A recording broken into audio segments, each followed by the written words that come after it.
Thank you, everybody. You want to call a faster blade Good back real night. quick to just do that I'm not properly? calling that motherfucker back. Oh, good night. I'm turning the light off now. All I right. got too much to do tonight. Probably won't be in bed till 2 a.m. again. What do you got to do tonight? Fuck. What do you got to besides get batteries? What do you got to do? What the hell? That's where. Are you Bye. going to get batteries though? Getting batteries right when I get out of this fucking costume. Good You want to night. go in? You want to go in costume and bring us with you? Fuck no. Good night. All right. Good night. See you God Wednesday. damn. Good night, everybody. Thank you. Big thank you to Jay Restart again the and Tony computer also. too. Record amount Mind of if I restart the computer? yes, you can. Thank you.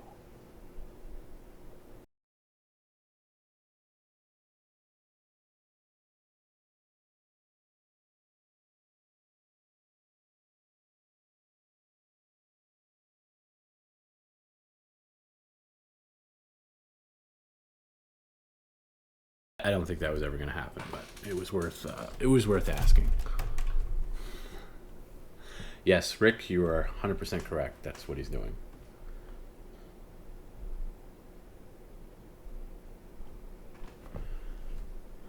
I got to write that down for Wednesday, the watermelon thing. I would like to try to see if we can start off with that.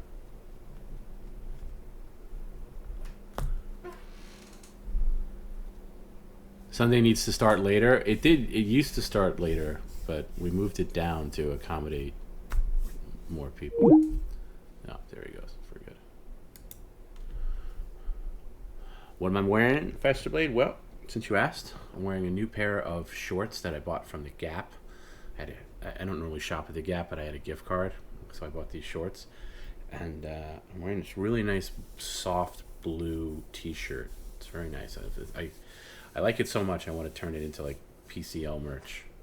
And also, yesterday I was actually, I was really spent a lot of time in bed yesterday, but I also spent some time talking to somebody about PCL merch, which I want to launch this fall. My original intention was to launch this summer, but the summer's slowly, slowly getting away from me in terms of getting that up and going. But I definitely want to get some PCL merch out for the fall. Quality stuff, good stuff, not junk.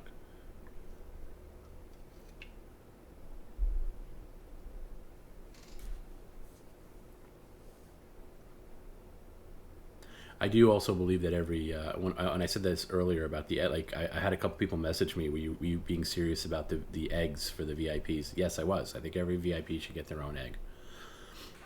Did I get vaccinated? Yes, I did back in April.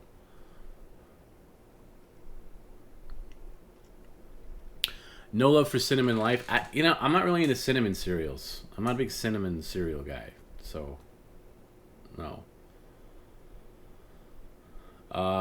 Scary Terry. Perry didn't call you. Left your number for several. Give me your number, Scary Terry. I'll make sure you get on. Sometimes it's luck of the draw. Sometimes with that, there's a lot of people that put their numbers in, and I go through the thing. Hang on a second. But give me your number, and I'll have it. Hey, what's up? You made me fucking nuts tonight. I'm sorry for being such an asshole to you, but you made me fucking nuts tonight.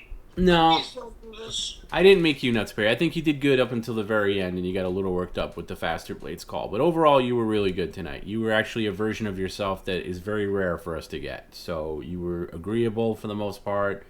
You had your flare ups, but I thought you were pretty good.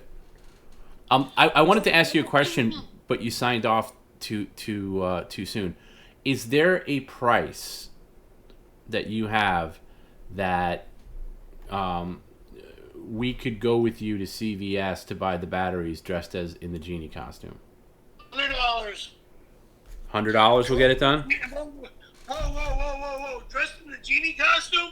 Not gonna fucking happen for $1 billion. Oh, really? If we sent you $1 billion, you wouldn't do it? If you sent me $1 billion, maybe I would, yes. Okay, I don't think you're gonna get a billion. Can you be more realistic? A million? No. $500,000. Okay, I don't think you're being reasonable right now. No, I'm That's why I just want to go to bed. Okay. All right. I'm forgetting about the batteries tonight. I'll do it tomorrow. Okay, don't forget, though, because I don't want to have the same thing pop up again. I'm writing my book to get batteries in the morning. Okay. Bye. By the way, there's this guy, Scary Terry, that feels bad that you haven't called him in the past couple of Sundays. Can we call him next Sunday for sure? Like, first call? Scary Terry was my old girlfriend, so. Oh, really? Is that who it is? Terry and Fuso was Scary Terry. Oh, really? I don't know if it's... Yeah, she did an act and called herself Scary Terry many years ago. Oh, I don't know if we're talking about the same person. Okay. Great job tonight, Perry. Thank you. Bye. Bye. All right. No battery trip tonight. Sorry.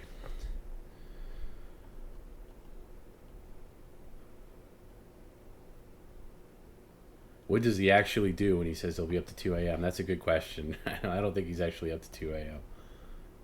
Like, he didn't get one food delivery tonight, so he doesn't have any food to throw away or anything like that, so.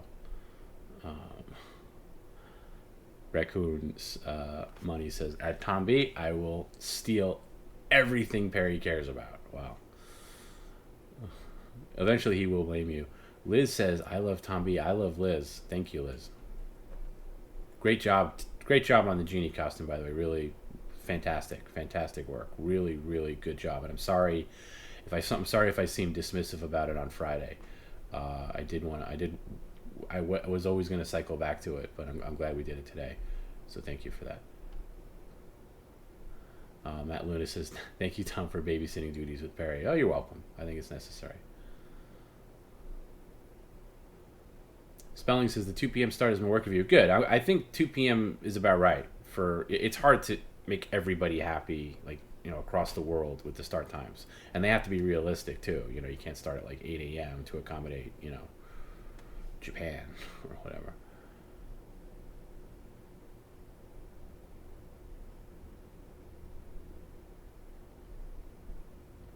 Chad says tonight was one hell of a stream. Thank you. I'm glad you liked it.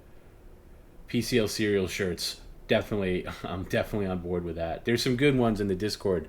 I think we're going to do a contest of a bunch of prototype ideas for Perry related cereals. I think the name we went with is Caravellos, but we're open to interpretation. And Scary, where'd you go? Sorry, Scary Terry. I got your number in, and I'm putting it in right now. I'm making a note. I wrote it down. You'll be the first call next Sunday if that's cool. And I'm sorry that you haven't been able to get on.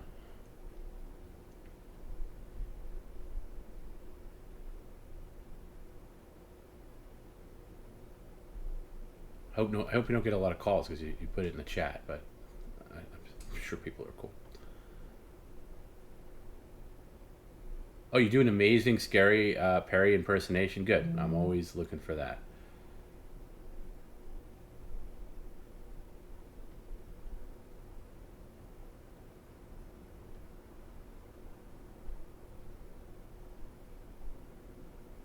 Yeah, Liz says the costume has to be worn again. I have a feeling it will be worn again, especially if he's granting wishes. So I have a feeling.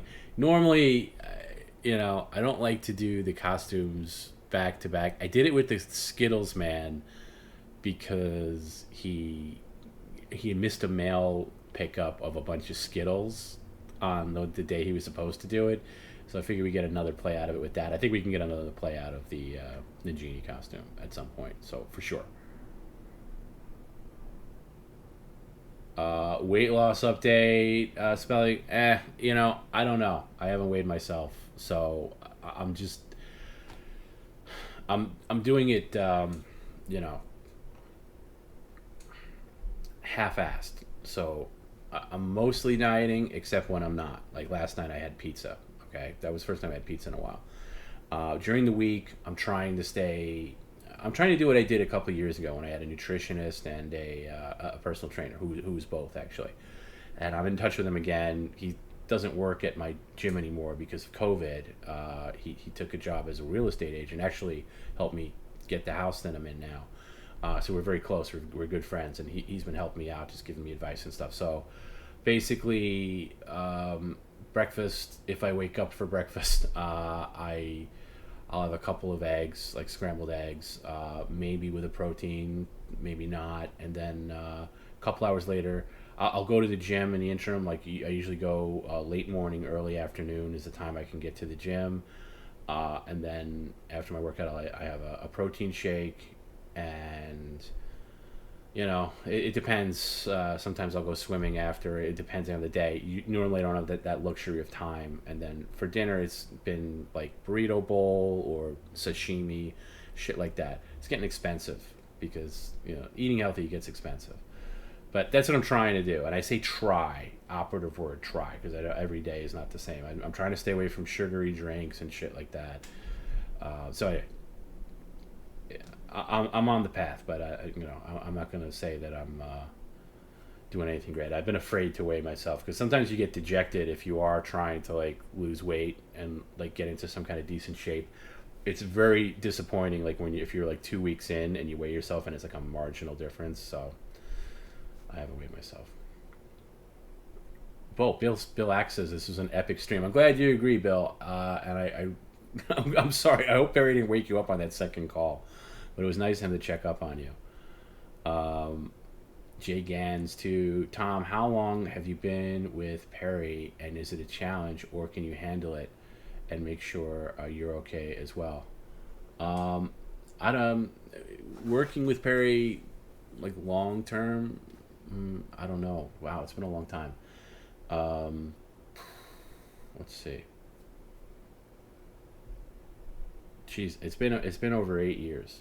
Like working with, I've known Perry longer than that, but working with him about 8 years. But obviously, once he lost his disability, he took on different responsibilities, so that's a different challenge. And as far as handling him and make sure I'm okay as well, it's a it's a question of compartmentalizing everything.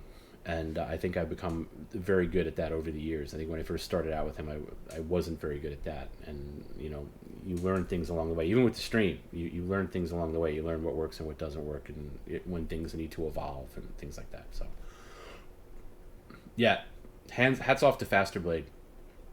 Chaz says, excellent caller. Fantastic call. Faster Blade, I think, knocked it out of the park. Really great job, Faster Blade. Really, really terrific job. Everybody give a round of applause to Faster Blade. And thanks for having us on your stream.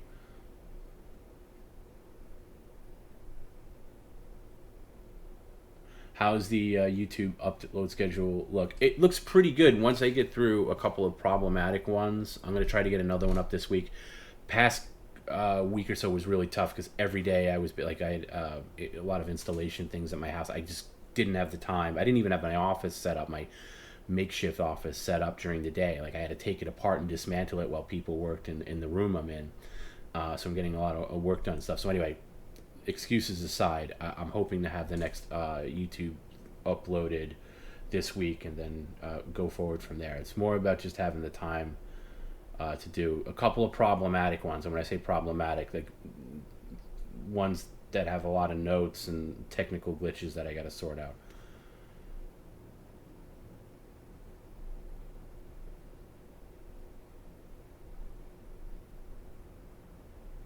Raccoon, I desperately need Perry to do a detailing equipment presentation. When will that happen? I don't know. I think he's a little rusty on that. No pun intended. And no, yeah, Chassis never tried to stick the leaf blower in the lamp. I thought that would be a tall order.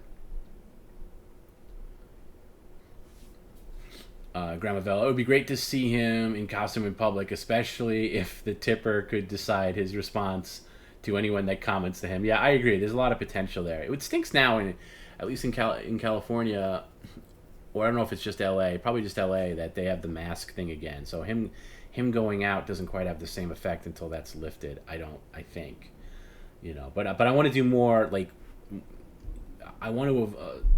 I hate using the word evolve the stream because it sounds like something like Howard Stern would say about his show or whatever. But I want to evolve the stream into more remote stuff and do more stuff. Get more things added, and so mix things up a little bit. So, but I think I got to wait until the mask thing is lifted because him going out in a mask it doesn't work for me.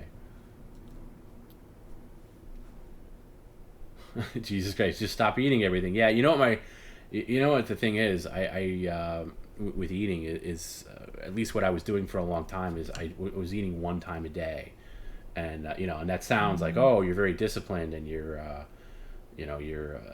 intermediate fasting, but and I was doing that at a certain point, but no, I would just eat one huge meal and then drink on top of it, which would be awful.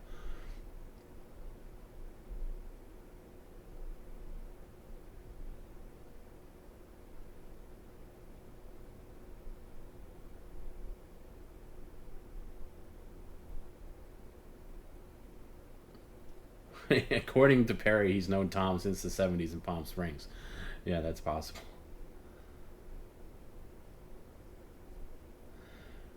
Jesus says TomB is the reason Big Three exists post 2013. He won't admit it, but it's the truth. I'll admit it. You're right. That's absolutely right. And many points after that, I did my best to kick that into gear again. But yeah, I'll take that cred. Um, I appreciate that.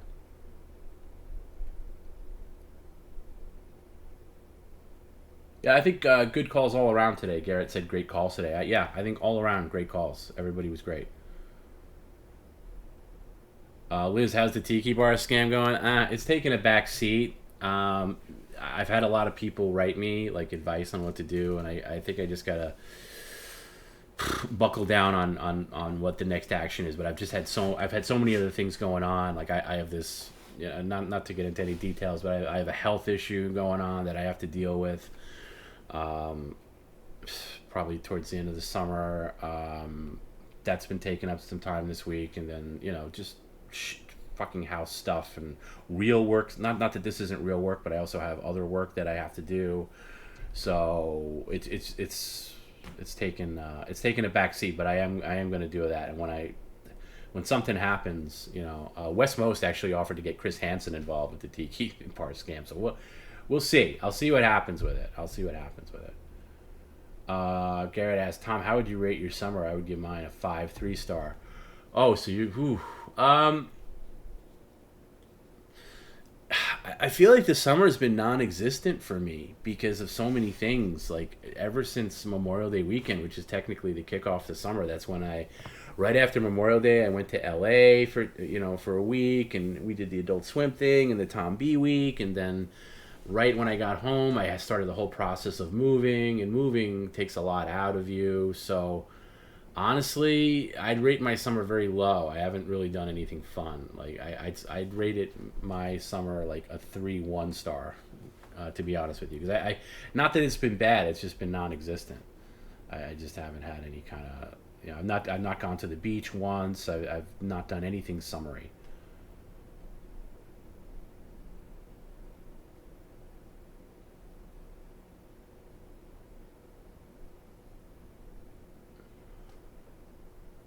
Sunil79, Tom is the reason I still listen and watch. Really appreciate that. That's a really nice thing to say. I really, um, I'm flattered that you think that.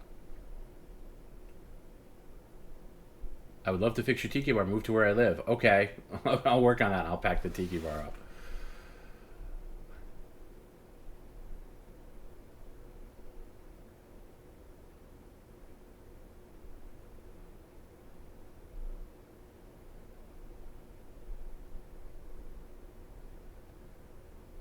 Will Chris Hansen also be in Vegas? Yes, I talked to West Most about that. I think if we do a Vegas event, I would love Chris Hansen to be there, and I've got some. I have some early ideas for how Chris would participate. But again, I think the stream has to grow tremendously for Vegas to be a reality, because with our viewership now, it's good. It's better than a lot of people, but I don't think we have the numbers to make a live event viable, because it would mean that every single person that watches the streams would have to be in attendance to make it a success, and obviously that wouldn't happen. So that's it. Tom, let me edit your YouTube channel and get great content. Yeah, by all means, get in touch with me if you want to help. I mean, Garrett does a great job. I'd like to get more clips on the YouTube channel. I definitely, I've been completely neglectful of the YouTube channel, not on purpose or anything like that. And I'm not talking about just the live streams, because that's obviously, that's a Twitch thing. But yes, I want to really kick the that's another one of my fall goals, is kick the YouTube channel into high gear. As far as, because when what we need on YouTube, because the streams in themselves, like the archive streams, they don't do us any good, because just by the content it gets demonetized instantly. I'd like to have monetized content on YouTube, that not so much that it makes money. You never really make any money on those, but just so YouTube pushes it more in their algorithm. Because when you're demonetized or not monetized, they don't push you. YouTube doesn't push you in their algorithm. Because I notice when I look at the streams that have been uploaded to YouTube, the ones that for some reason pass through their algorithm fine and is okay for monetization, they always have far more viewers on when we upload the archives than the ones that don't. So I would love to have little clips and stuff that can just be pushed in YouTube's algorithm to make the YouTube stronger.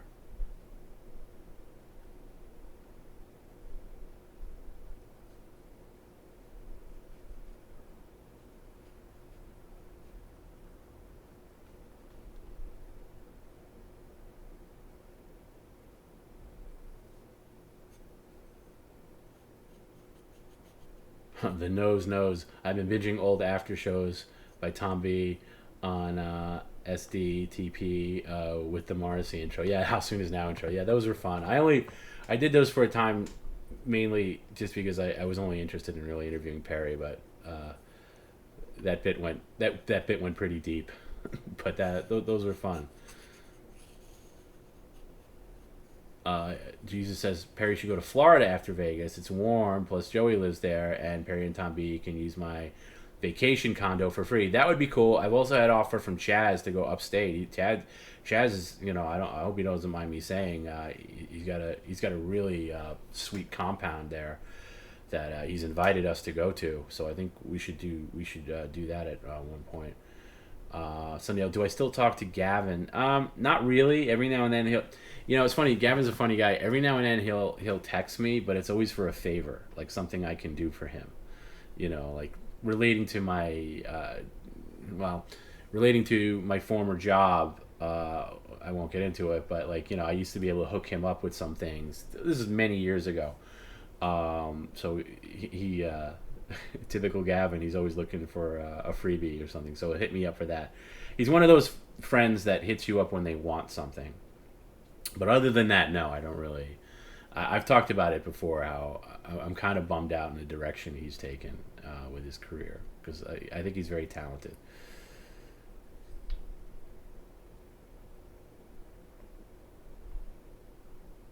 Why not upload on BitchShoot and Minds? What is that?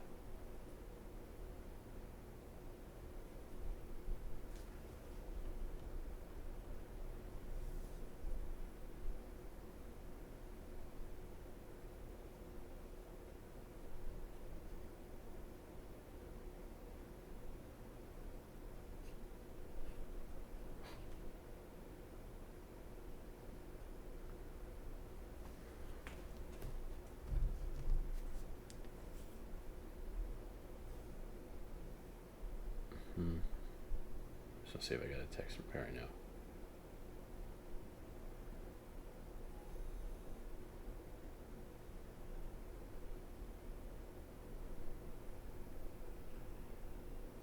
Oh, definitely. By the way, Joey has raised some decent money for that Patreon, Cooking with Perry. So Cooking with Perry, I think Garrett has to be there, because I didn't get those work with a second person. I don't trust Perry to do a cooking video on his own, even though he's gotten better with talking to the camera. So the whatever we're calling it, the Spaghetti Samurai edition of Cooking with Perry on Patreon, that'll be really cool. Am I into sports? I'm just into baseball. It's the only pro sport that I follow, even though it's been tough. It's been tough with doing this at night. Like, I miss a lot of games. I'm a Mets fan. I was actually thinking, let's just say the Mets make it into the playoffs this year. I wonder how that would work with PCL because I'd be very it'd be very difficult to miss a playoff game and do the stream as well. I might have to switch around days, which would be very selfish of me. But um, die for uncensored streams and Bishop. Yeah, see the problem with these other things, like somebody mentioned this other streaming platform, Odyssey or something like that, where it's completely anything goes, and all the tip stuff goes to the streamer because again Twitch takes their cut, PayPal takes their cut, so and those are all well and good, but you just don't have the engine that Twitch does. You don't have the push, and the thing about Twitch is, and more so than YouTube for sure, is that we get a lot of people that randomly catch our stream, and some people are in the chat right now that can attest to that. People that didn't know who Perry was, and they found us just randomly on Twitch. YouTube doesn't give you that, especially the way our channel works on YouTube. They don't give you that. There's a lot of the pros for YouTube are more convenience on the user end, but as far as the business of it goes, it's terrible. But anyway. These other platforms, they're cool and everything like that, but we'll see what happens in the future. But for right now, Twitch is what we're banking on for a lot of things. You guys should get actor tattooed on your arms. You all acted on PCL. Yeah, everybody. Yeah, I don't have any tattoos. I've never had a tattoo, but maybe I'll get a PCL tattoo. And Liz says he's rubbing the lamp. That's probably true. Bring Perry out to New York during the games and make him watch them with him. Yeah, I want to bring Perry to New York. I was thinking about that actually earlier today on what Perry in New York would look like. We could do a lot of remote. We could do like live. There's a lot of possibilities there. I do absolutely going to bring Perry to New York at some point. Twitch sucks. It crashes my internet so hard. I'm sorry, and I know it does. I know what'll happen when we hopefully become Twitch partners is you'll get a control panel much like you have on YouTube, where you can scale this. If the stream, you can't stream it in 1080p, you could scale it down to like even 720 or 480 or whatever. So we'll see. Fingers crossed. I'm getting very annoyed with the whole process. I've said that, so believe me, I understand all the issues people have with Twitch, but thank you for those who have hung in there. I appreciate it.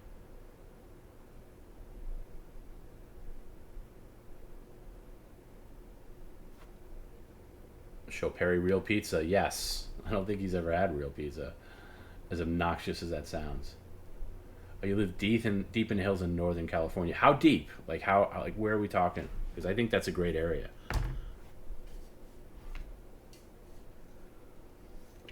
I love Northern California.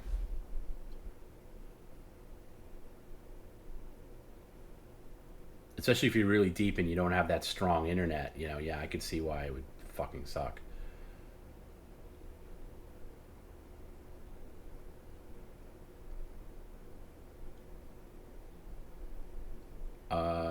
TomB, you need better emotes so subs can use it and other streamer streams. Twitch users are drawn by emotes. Yeah, that's a very good point, and I would like to do that. Yes, that's a very good point. I thought about that because I've seen other people use it on ours. I'd love to have that. Yeah, we'll get working on that. Again, it takes time. I think having a little bit of time off from the stream will help us do that kind of stuff. And I'm trying to avoid saying the word evolve, but I'm going to say it just because I'm tired and I can't think of a better synonym. But things that we do to evolve the stream, even like with Perry in New York and stuff like that, and the problem with that is we do that and then that'll be good. Hopefully that'll be really good. And then once Perry goes back to California, I think there's a little lull where it's like, oh, okay, now we're back to the standard PCL where Perry's in his apartment. But I want to get him out of the apartment more. And, for now it's 3 days a week, and 3 days a week, it's going to be tough to do something drastically different every time. But do it different enough, where you're not, I never want to mail it in, so we'll do that.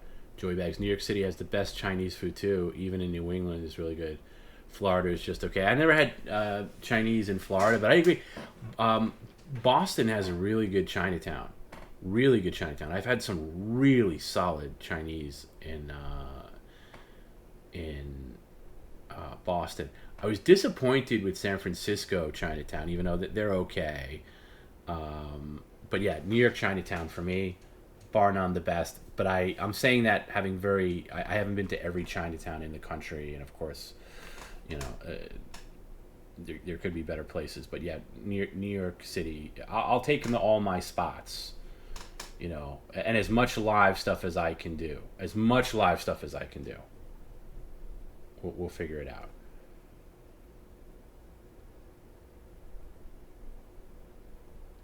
Perry needs real life interaction where he needs to get out. Yeah, I agree, and that's what was cool. I still got to edit that thing where he was Skittles man and he drove down to his friend Dirk's place. I promised Dirk I'd cut out some stuff, so I got to go through it, which I haven't had the time to do, but hopefully this week. But yes, I agree with you. Perry interaction is great.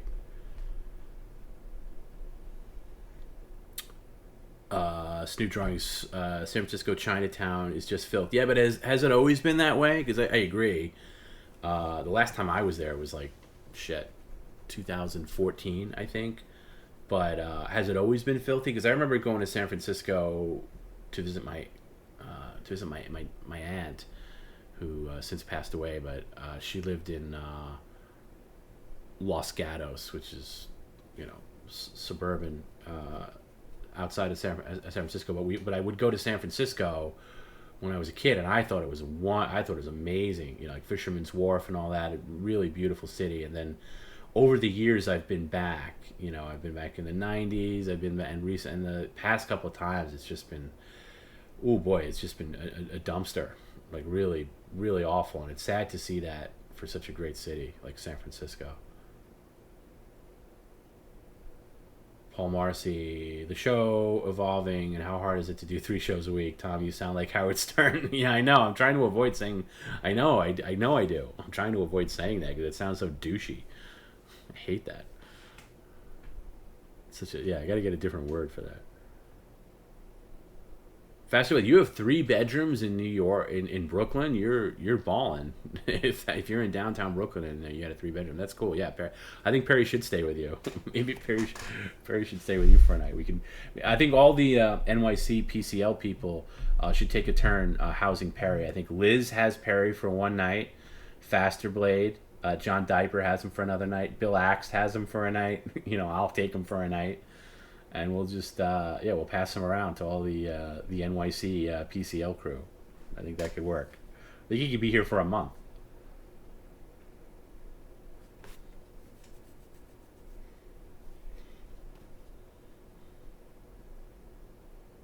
And then we'll send him upstate to stay with Chaz.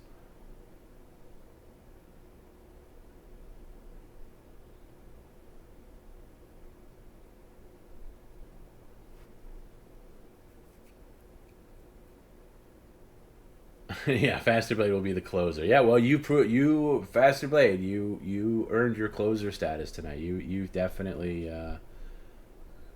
Hey, please no Liz. He's so creepy. I think Liz can handle it. See, Liz is tough. Liz is a tough New Yorker. She can handle Perry. She's not gonna put up with Perry's shit.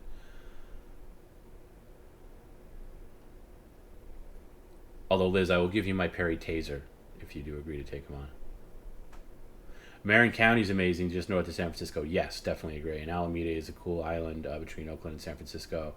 I only know about Alameda from Star Trek 4 because they mentioned Alameda. I've never been there, but I just know they mentioned it in Star Trek 4, the one where they go back in time to San Francisco in like 1986.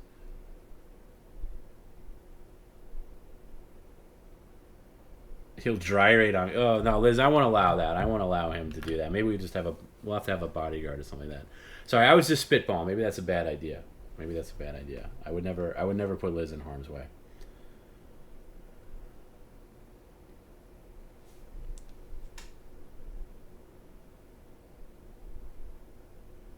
Oh, Perry just sent me a text. I will not show my face in Vegas ever.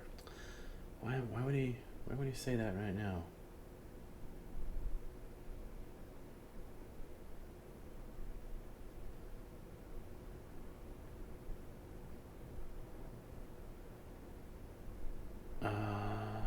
Hold on a second. I'm gonna call him back real quick.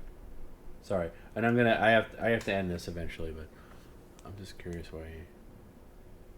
Please leave your message for. No, it's not answering. How do you send me a text and turn off your phone?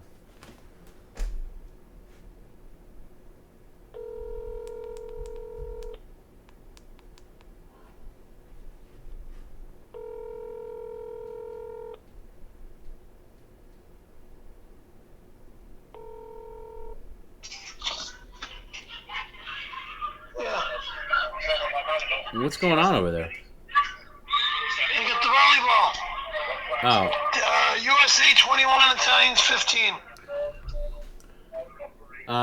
Italians are no good at volleyball. They're gonna lose that. Uh, Are you rooting against your own country because the Italians are playing? no, I'm just. My own country is America as well as Italy. Good. But I'm not rooting. Yeah, I'm not rooting for either. I'm just watching the game. You should always root for USA. Anyway, I had a quick question. So, can you turn the volume off for one? We're not going to Vegas. You and I are not going to Vegas. Why? They're gonna do what they can. Try to get me to remove that fucking tattoo. That shit that was on NBC. Fuck that. No way. Absolutely not. Absolutely not. Because the tattoo's not going anywhere. 22 is 15. USA 22. Italians 15. The Italians are doing good. I'm surprised they're as good as they are. All right. Look, Perry, we're gonna do a live event in Vegas some point. It doesn't have to involve your tattoo. That's optional. Okay, so let's at least agree on that. And this, who was that guy that made me do that stupid hospital scene? That fucking made me lose my fucking mind. What hospital scene? The fucking act. The gay act. Oh, Faster Blade on his. You're on his I don't channel. want to talk to him again. I don't ever want to talk to him again. I'll let Faster Blade know. Okay, all right. I just wanted to clear that up. I just wanted to clear that up. You can get back to the volleyball. Thank you. All right. Bye. Bye. Sorry. He never wants to talk to Faster Blade again.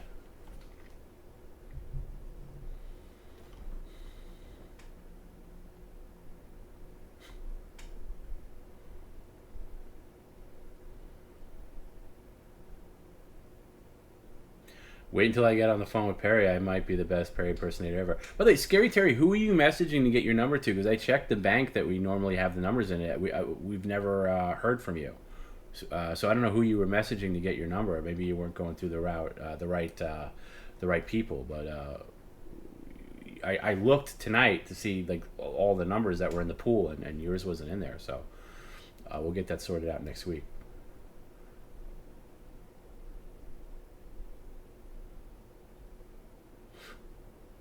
Tom, do I like Nick DiPaolo as a stand-up? No, I don't.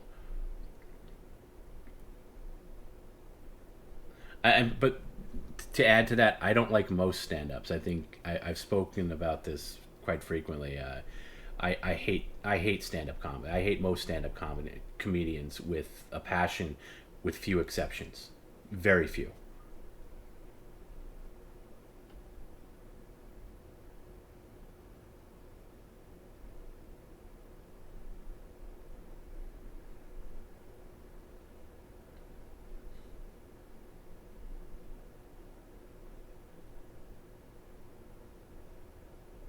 Yeah, Joe even says he never got a message from Scary Terry. So you might be messaging. I know it's a little confusing, just saying, but you can see the moderator tag is that thing with the little sword, So Joey's a moderator, Hero's a moderator, Garrett's a moderator.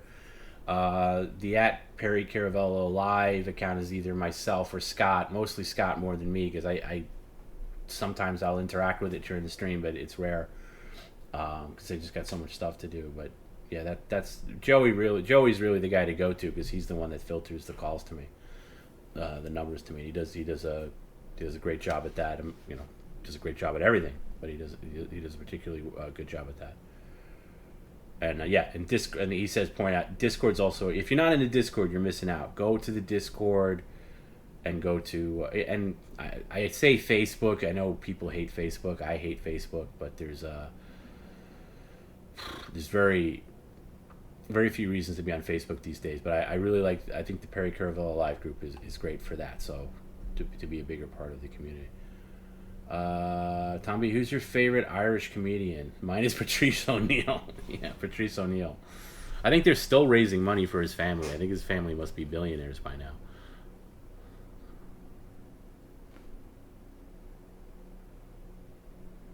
Don't say Discord. I can't figure it out. Look, I'm over 30. I'm over 40. If I can figure out Discord, you can figure out Discord. Discord's great. That's where, honestly, I'd go Discord over Facebook. That's where the core of the PCL community hangs out, is in Discord. You know, don't shit on it. If you can figure out how to get in, and I agree, it's not super easy. It's a good place to be. Okay, Jerky says comedians with podcasts helped ruin this country more than anything in the past 20 years. I completely 1000% agree with that. There's nothing worse than comedian podcasts. Oh my God, they're so bad. Does Perry know Whitney Cummings in real life? What will happen if he runs into one of these celebrities? Hilarity will ensue, of course.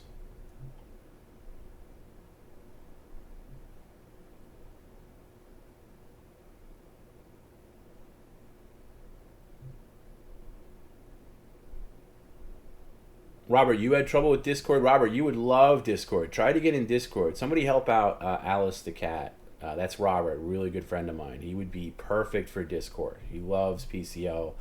He's a big PCL guy, and I don't think he's a big Facebook guy. So, yeah, can we toss up the link to join Discord? Discord is you get to swing of Discord. Trust me, it's great. I need to spend more time in Discord myself.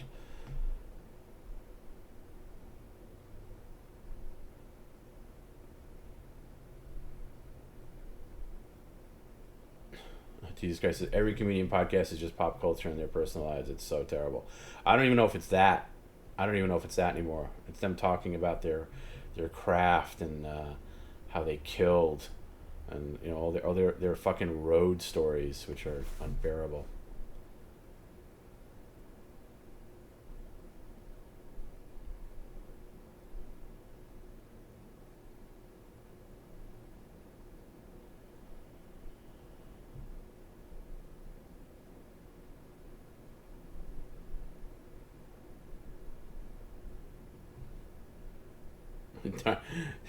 Discord seems like the dark web. It's not. Give it a chance. Give it a chance.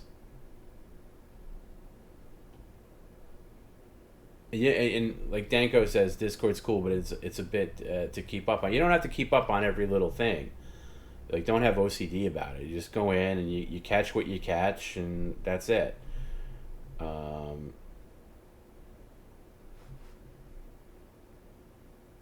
It's like anything else. You don't have to feel like you have to dive in.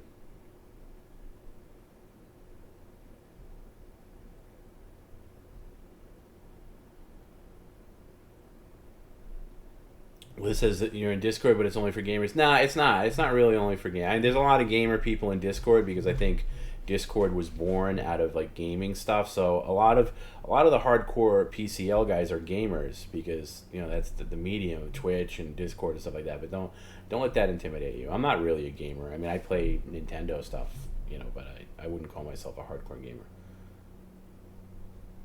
Yes, Faster Blade. I'll get right on that. I'm going to send you a check from Brennan Entertainment made out to the Faster Blade for $200 for promoting Perry on the stream. Thank you. If you could do that every week, we'd appreciate that. Thank you. And once I see the numbers start ticking back up, I'll make that. I'll add a couple of zeros. I'll see. Joey got Robert into Discord. That's awesome.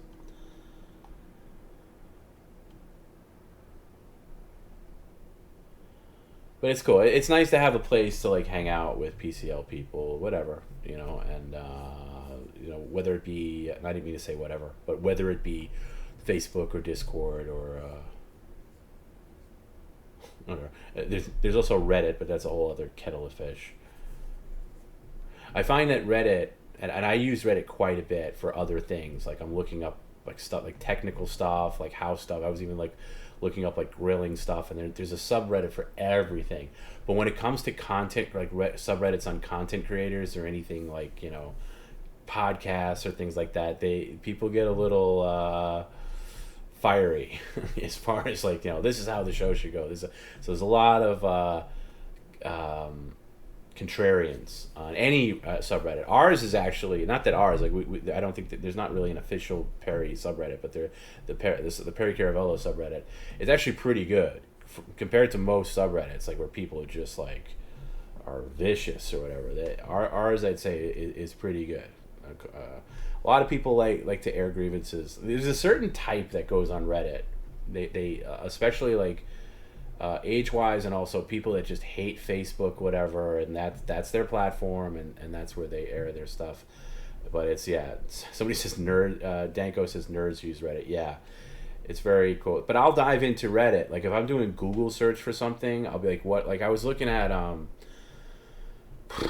so I had to tear down some stuff in this room I'm in.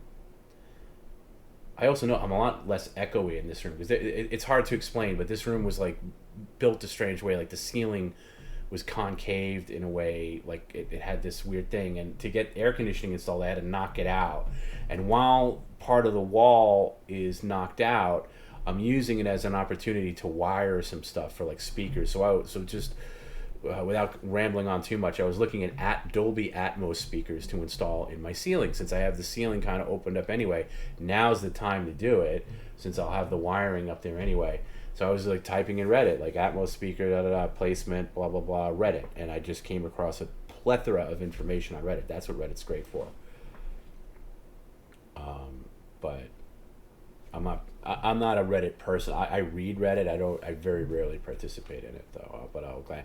But as far as like being a fan of stuff, like if I'm a fan of something, I wouldn't necessarily join that subreddit. I basically use Reddit for research. But yeah, somebody posted like a Reddit thread in the PCL group today, and it was all about like criticism of me, and fair criticism, some of it. I don't mind fair criticism, but a lot of it was just like the YouTube ranting again, and it just goes on and on and on. And there's a couple like, I don't like the way the stream's going, and I don't like Tom. But I don't mean to do a sarcastic impression of whoever wrote this, but it was like, PCL needs a different direction, and Tom talking about cereal for 20 minutes does not cut it. So that's kind of why I went into the cereal thing again today, and why I'll go into it again on Wednesday. It's just I like talking about cereal. And by the way, here's a news flash to anybody who doesn't understand this. And I know you guys do, but when I get into a conversation like that with Perry, whatever I'm engaging him with, occasionally we'll get into it back and forth, like, what's your favorite sitcom from the 80s, or what's your favorite cereal? It's not necessarily about the topic. It comes at a point where I can tell where Perry starts to fade or losing interest in the stream. So me getting conversational with him picks him up. It's like a shot in the arm. It's like a reboost or whatever. And sometimes we'll go a little long on those topics, but it's not because I just want to hear myself talking about cereal. That's not it. It's I want to engage Perry with something, or at least have him listen to me talk for a little bit, and then he can jump in with his own thing. So that's really what it is when we get into those long, sometimes tangents. Sometimes they're longer than they should be, I agree. But, it's like, oh, I wish Tom would talk less or whatever. And it's like, yeah, there's times that I do when I'll go through the tip comments, and there's times where I won't say anything unless I have to. But, I'm sorry, this just doesn't work with Perry on his own. It just doesn't. And, and yes, I have become more of a co-host role, and if that's not something you like, I'm sorry, but I was just so again, there's some valued criticism is something I'll always welcome, constructive criticism and stuff, but everybody has their own opinion. Believe me, I'm full of them. With stuff that I listen to and stuff that I like, I got a million different opinions, so I always try to appreciate other people's takes on things, especially that I'm involved with.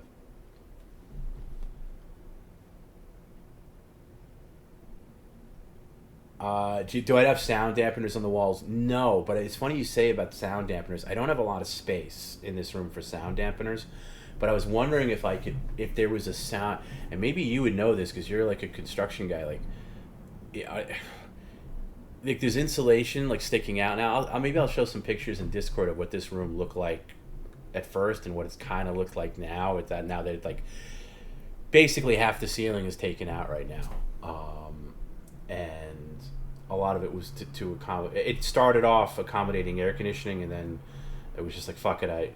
It adds a lot of space doing what we did to like not that we did. I didn't fucking do it, but to open up this room. But I was wondering, is there stuff that you can put in the ceiling like in place of insulation that adds like a dampener or soundproofing? Is there like insulation that doubles as soundproofing? I was trying to look that up and I couldn't really find it.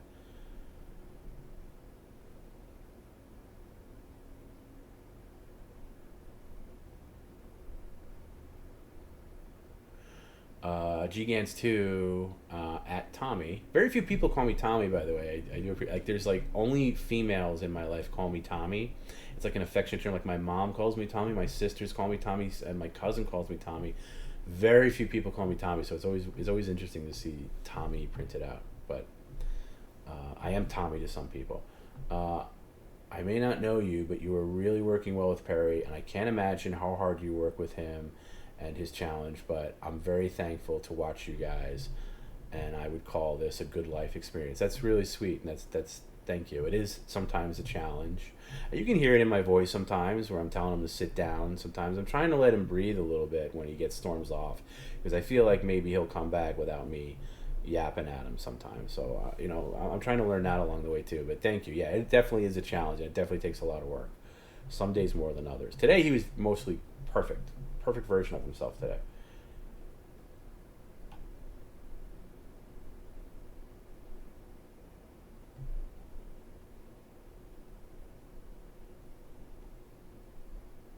Oh, Dustin, you missed the news report. It was very short. It's in Discord.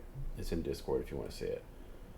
It was an NBC report. Like I guess it was thrown together pretty quick, but it was it was about his tattoo. It related to your that was Dustin's offer, by the way, when he talked into the camera about his tattoo.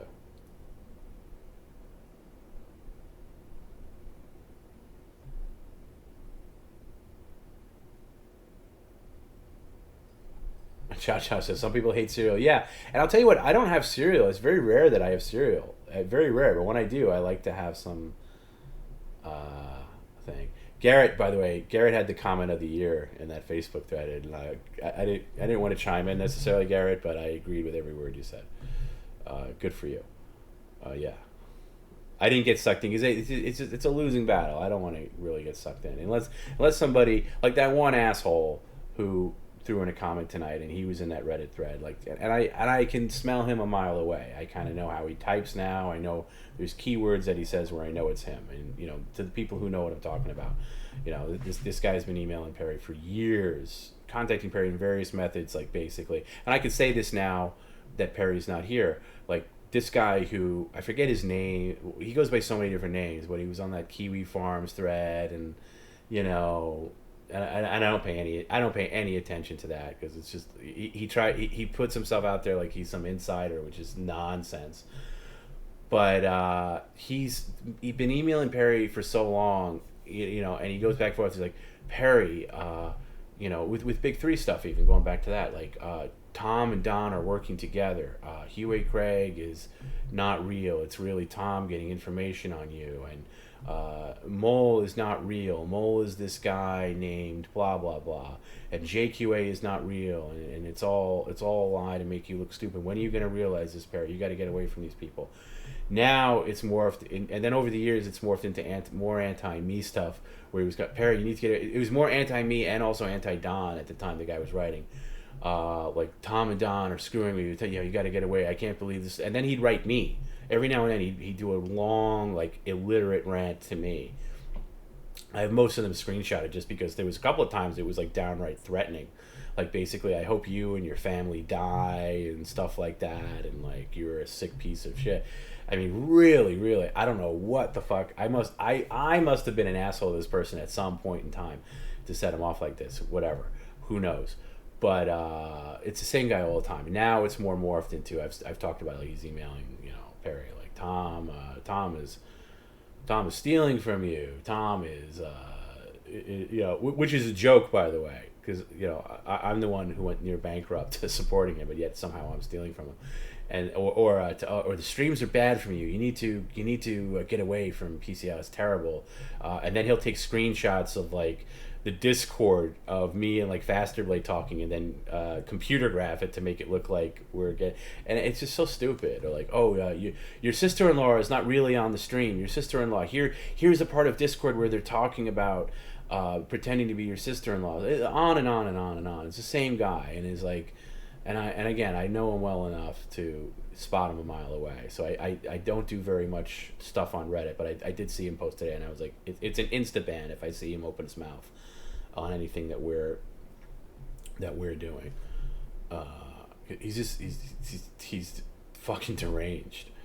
But again, that's one person out of how many. You're doing pretty good for yourself if that's your one asshole. And there's a couple other people that probably buy into his bullshit, but that's fine.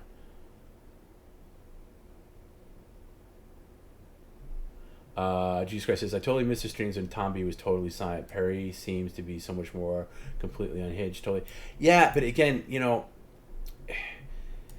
I don't know if those will work now. Like I can try that for a stream, like maybe Wednesday. And actually tonight I really held because I was trying to multitask tonight doing other things. Like I backed off a lot of times when he was doing his thing, but I don't know if that could work. I'll see maybe on Wednesday if I could just like hang back, make it a Perry-esque stream, but we'll see.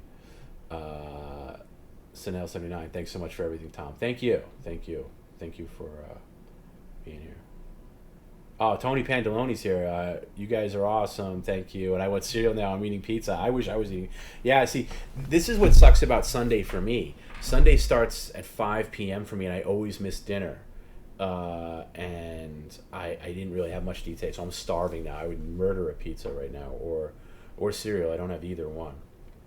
But thank Tony. Seriously, thanks, though. He's a guy that's given 420 gifted subs. And I think Perry's starting to realize how important the gifted subs are, or subs are in general, because that goes directly to him, and his cousin Mark helps with his accounting and stuff, and he actually has a real accountant now, and trying to get his stuff in order, because he, without getting into too many details, he was such a mess financially over the past, I say 4 years, but even past that, and now he's finally getting stuff in order, and we're coming out of that haze, and it's thanks to people like you.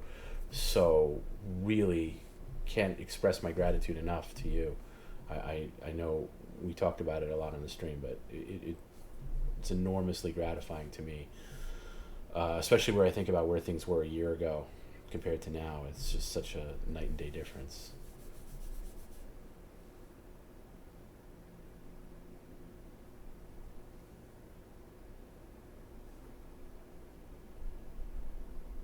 Not sure if insulation has sound dampening, but you could insulate it and then put foam dampeners. Yeah, that's the thing. Exterior foam dampeners are not really an option in this room.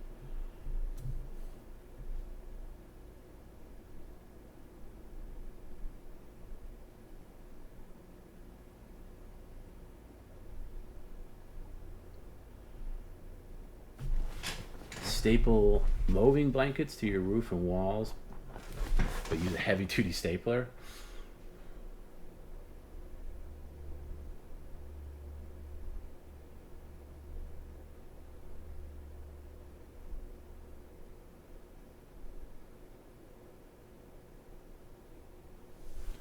Perry conversations often uncover some unknown Perry nuggets. Yeah, I think a lot has come out of the Perry conversations sometimes, where he'll bring something out that we never thought of before.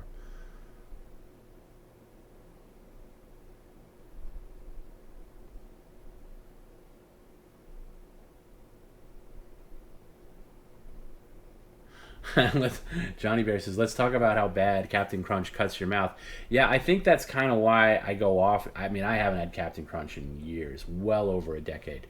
But when I was a kid, I'd be shopping with my mom, and I'd be like asking her to buy. We'd go to the cereal aisle, any kid's favorite aisle, and I'd want to get something. She was usually not keen on getting like quote unquote bad cereal. It had to be Frosted Flakes she would get, but she wouldn't get too much junk cereal, quote unquote. But every now and then I can get her to get Captain Crunch, and then I'd eat it. I'm like, oh my god, I love Captain Crunch, and then then it would cut you up, and then you just kind of fall out of it. That's why it can never be a perennial favorite. Joey says, I know one thing, that Jim asshole better get working on some time codes. That's true. Yeah. Lazy fuck.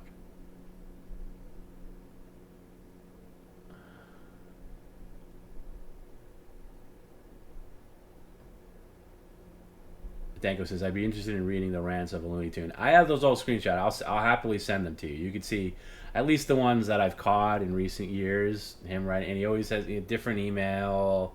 It's always a different email address, or it's a different Twitter account or Facebook, but it's the same dude, because you could, again, you could tell somebody's writing style and whatever, and he's like, he'll always come to the table like, oh, I work behind the scenes with Don, or I know so and so, or bullshit. It's absolute bullshit. The guy doesn't know anybody. Maybe he's messaged people and he thinks that makes him an insider, but believe you me, there's been very few insiders in the Big Three universe, and this guy was not one of them.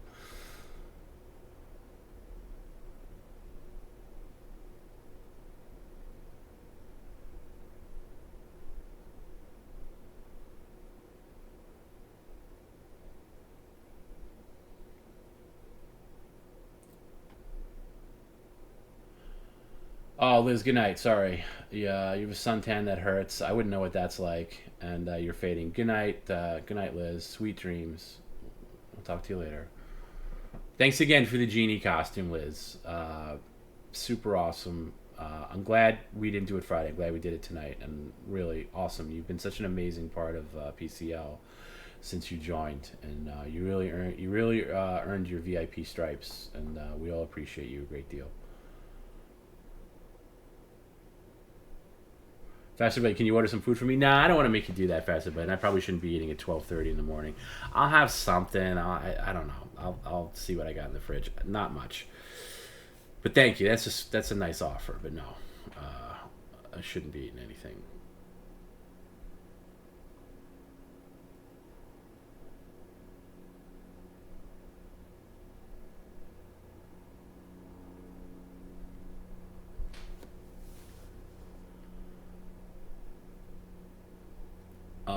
At his current stake, when will Perry be in his new truck? I'm all about busting balls, but I like him getting a win too. Yeah, me too.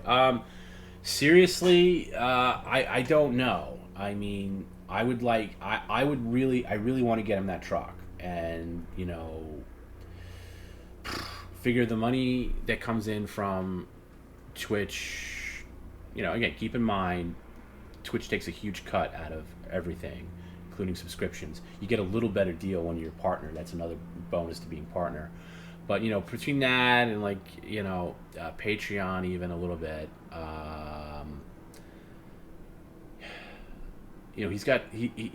he's now, you can actually say he's making a living at this now, or even in a few months ago he was still just paying off debts, but he was still paying off debts, and by debts I mean stuff he owes his cousin, and stuff, other things. He opened up some shady credit cards and stuff not worth getting into, but yeah, I think we can, maybe not a brand new, maybe not a 2021 truck, but a very good truck. So I don't know. I can't predict anything. I really can't. I could not have predicted back in November what would be happening in August, nor can I predict what's happening in August going forward to December. But I'd like to think within the next year, maybe. Fingers crossed, because I'd love to get him that truck, because that's a real representation of the success he's had with the stream. So I would love that. I would love that. So yeah, that would be cool. Chess says, Tom, whatever happened to Nick? Nick, I think Nick just burnt out, and I think there might have been some bad blood, but all of that's dissipated now. Actually, Nick sent me a really nice message a couple of months ago, saying how happy he was for Perry in the streams, and so we talked back and forth a lot. So he's still around, and he's more than welcome in the PCL community. I hope he joins the PCL Facebook group, and because he's got some good Perry stories, and he was always a good friend to Perry, so he's still around. Yeah, he lives in your neighborhood. He's definitely, I know he's upstate New York. But yeah, he wrote me a really sweet message on Facebook a while ago, just basically saying how happy he was that Perry was doing well.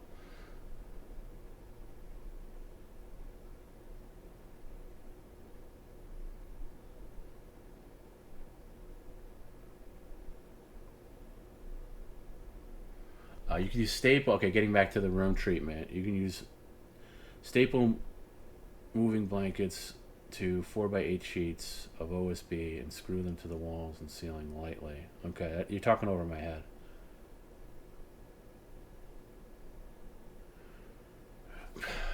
I'll post pictures in the Discord of like what this room looks like currently, and it's like opened up. It's to the point where I got myself into something I don't know how I'm going to get myself out of, because it's become way more of an expensive project. But just to figure out what I'm talking about is like a lot of the upper ceiling is completely bare now, and I just have all this room to do any kind of stuff. Like I even want to I want to hang a TV on the wall eventually, and I was even thinking like going back to Nintendo stuff, like getting a really I'm hoping they make a really robust Wii sensor bar, because I occasionally would like to play the Wii or the Wii U, whatever, and I'd want a sensor bar, but like the wire to go inside the wall, because I don't want any wires. So all my speaker wires and stuff, even the HDMI my cable, is going to go through the walls now that they're open. So I was actually looking up to see if there was a robust Wii sensor bar. I know there's a wireless one, but that thing stinks.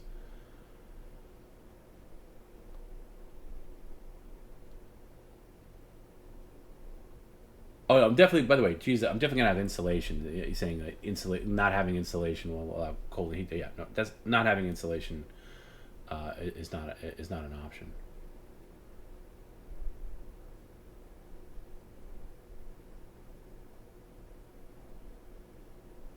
Tony Pandoloni starts off a sentence saying, "You don't have to answer, but I do have to answer. I'm going to answer anything you say. I'm going to answer anything you ask. You have gratis here of any question. I will answer because you've been so awesome. You don't have to answer this, but the reason why Perry isn't getting paid for the Big Three premium content is the reason he isn't getting paid is because they used the contract in the episode contract as the real contracts. No, that's not the reason. I honestly I don't know what the reason is, but it's not necessarily my business. In a way, it is though. But yeah, he was paid. He was paid once in December, I believe, and once in March. That was it. But no, there's no contract. Perry and I have a contract for real, because just to be because I want to do everything by the book and everything done right. We actually have a legitimate contract, but no, he didn't have a contract there.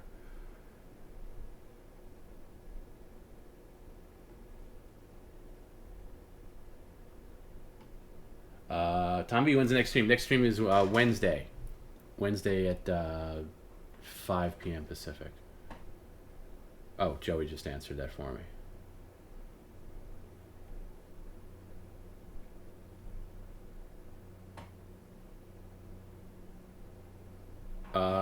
Tom, can I discuss the outcome of his fender bender lawsuit? Yeah, it was settled, and he's getting money from it, which is unbelievable to me, because I thought he got money originally. I guess he got paid by his insurance originally, because he says that his truck got totaled. He did get insurance money from that truck. God, what is that? That was 2017, was it? Was it 2017 that happened? Or 2016? I think it was right, whatever it was right before he lost his disability, because the money that he had from the insurance for the truck got wiped out when, that hacking, or for lack of a better word, happened on his bank account. So, but yeah, he got a decent, I mean, I forget what they settled for, I don't know. Oh, Jesus Christ says he got 6,200 and tried to sue for more and lost. Maybe that's it. Maybe that's what he got. I think it's around there. I think that's around there. And he hasn't got the actual check yet, but I think that's what the settlement is. And we got more than that, and half of it goes to the attorney, and then he's going to put that in his savings, which is nice.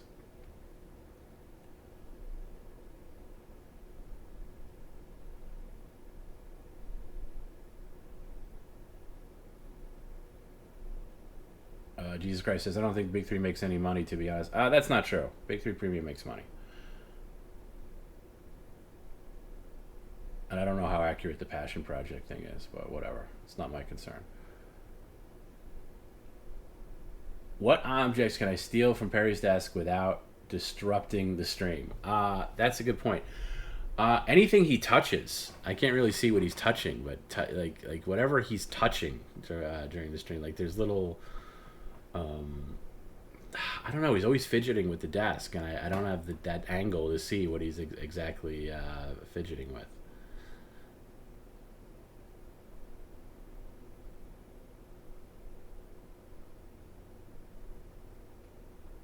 Oh, if UA Craig said it's 6,200, then that's probably fair.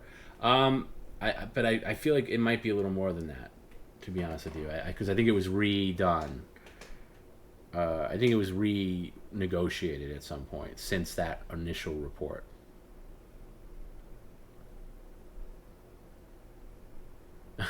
Did he wear a neck brace to the courtroom? No, I never got into court. This never got into court. This was just lawyer versus lawyer. So it was a settlement. It was never made it to court. Thank God. And it was taking up his whole. I mean, you guys were here for it was taking up his whole life. Like he was always like obsessed with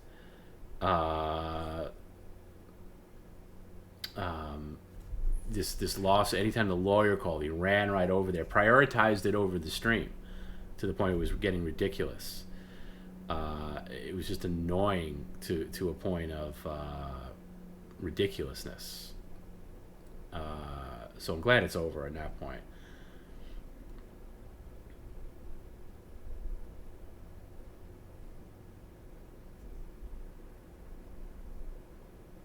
Has anyone watched the Jasmine St. Clair gangbang tried to find Perry? I certainly have not, but other people have, and it's been a no. I think there was like one maybe guy with his back turned that somebody screenshotted, but it's not. It wasn't. It wasn't really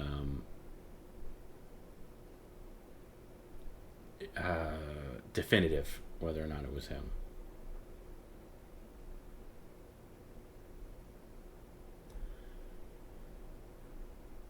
His family's lawsuit happy too. Look at his brother. Yeah, a lot of them are. I'll say the exception to the rule with his family is Perry's cousin Mark. Perry's cousin Mark's very level-headed, but in general, you're right.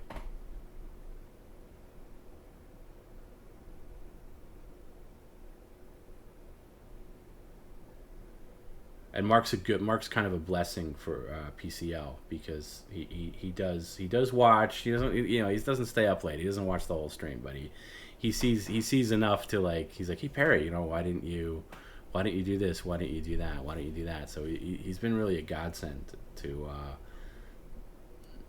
Sometimes it lasts for one stream. Like he had that talk with Mark yesterday, and Perry was mostly pretty good today, pretty receptive.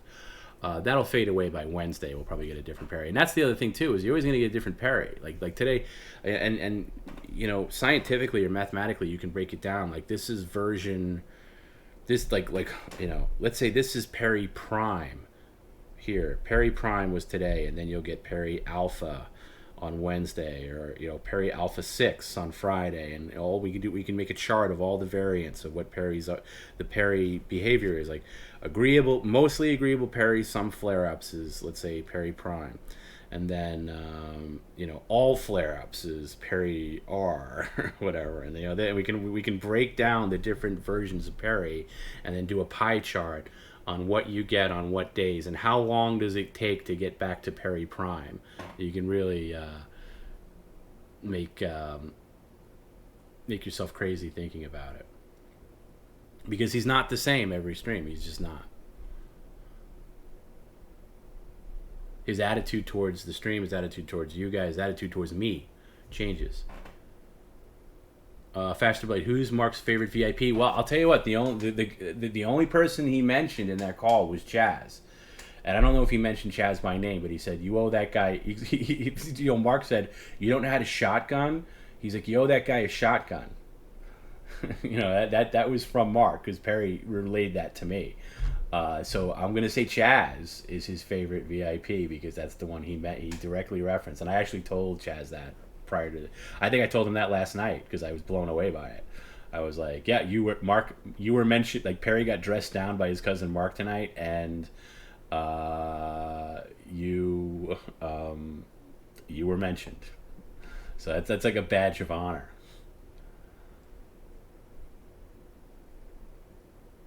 I hate Cocky Perry the most of all Perrys. I understand what you're saying with that. Cocky Perry doesn't last long though. You know what I mean? It's not like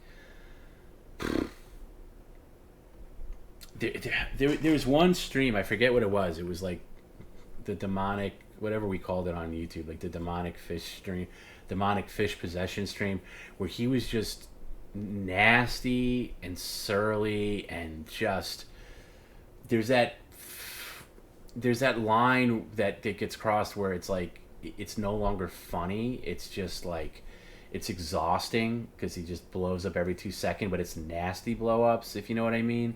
That's more rare. That's my least favorite version because it's the hardest for me.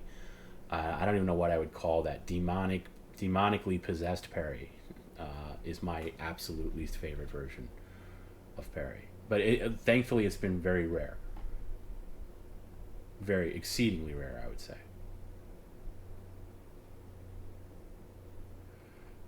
Patrick, does he have a Pornhub account, or does he just searches every time? There's no way he has an account. There's no way.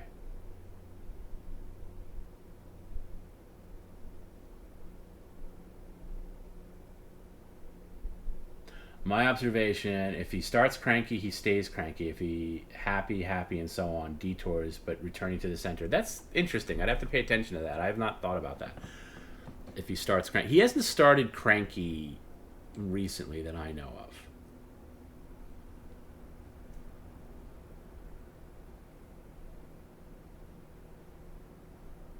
I don't like when he is happy and agreeable the whole time, or when he is just silent the whole time. Yeah, that's horrible. And then again, that's gonna let's say Wednesday we did a TomB-less stream, right? That's gonna require me to interject myself if he's just silent or he just says whatever to comments and things like that. And happy and agreeable, you can't really bank on. Look, if he's happy and agreeable on Wednesday, he's gonna be different on Friday. So.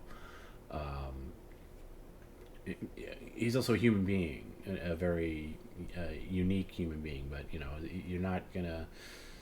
It's gonna be hard. It's hard to fine tune the exact Perry frequency that everybody wants, because also the Perry that I want may not be the Perry that you guys want, and vice versa. Sorry, TomB, I gotta go to sleep. See you on Wednesday. Good night. Yeah, good night. You gotta be at work a couple hours. I gotta get going myself. I look at the time and I'm like, oh, we got off early tonight. And I don't realize, I started at 5 my time, when in previous Sundays we'd start at 8. We'd still be deep into the stream at this point. Don't be sorry, by the way. You're not obligated to stay for after hours.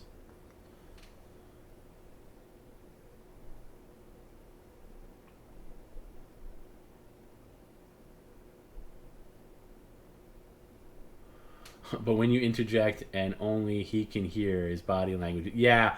If you watch some of the old streams, older streams where I'm not on microphone really, when you see his eyes bulge out of his head, if he just goes on a rant tangent and he's trying to catch himself and he purses his lips really hard and his eyes bulge out, that's me in his ear being like, Perry, snap to Perry, whatever, like the stuff I'd say to him on mic now, just in his ear.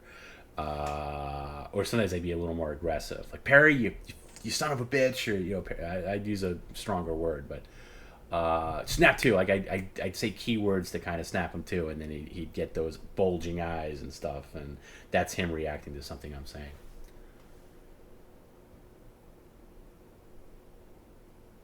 TomB, how much for a 2 hour long TomB stream? Him just staring at the screen, listening to comments. That could go very wrong. I don't know. Make me an offer.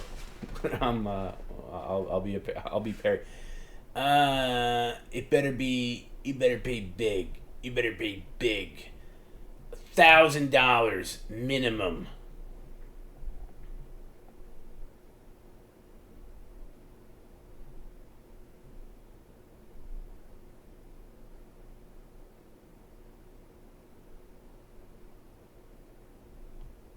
Yeah, so he's like screaming and then suddenly goes silent. Yeah, right. And I just, yeah, so I always wonder like if people watch that without knowing the ins and outs of everything, like he just looks crazy. Because yeah, and then sometimes he would talk to me, even though I told him not to address me at all. You know, I was like the silent person in the control room. But we'll try. And by the way, to be perfectly honest with you, I never wanted to go on I never wanted to do that. I wanted to be 100% him. But a couple of things happened where Scott was pressuring me to go on more and more. And eventually I think he was right. I was very hesitant to do it though. But it does make things easier and it does open things up a little bit more. But it was just an insane amount of work to do it 100% off, like getting the things out of him that I wanted to get and having him engaged in everything while being silent in his ear. Not, I mean, I'm not being silent, but you guys can't hear it. In his ear was tremendously, what's the word? It was just very hard. It was just really difficult. It took a lot out of me, more so than being on mic. A 3 hour stream of that would take more out of me than an 8 hour stream of this, if that makes any sense. Faster Blade, how much for me to Perry to co-host a stream? That could work. We can talk.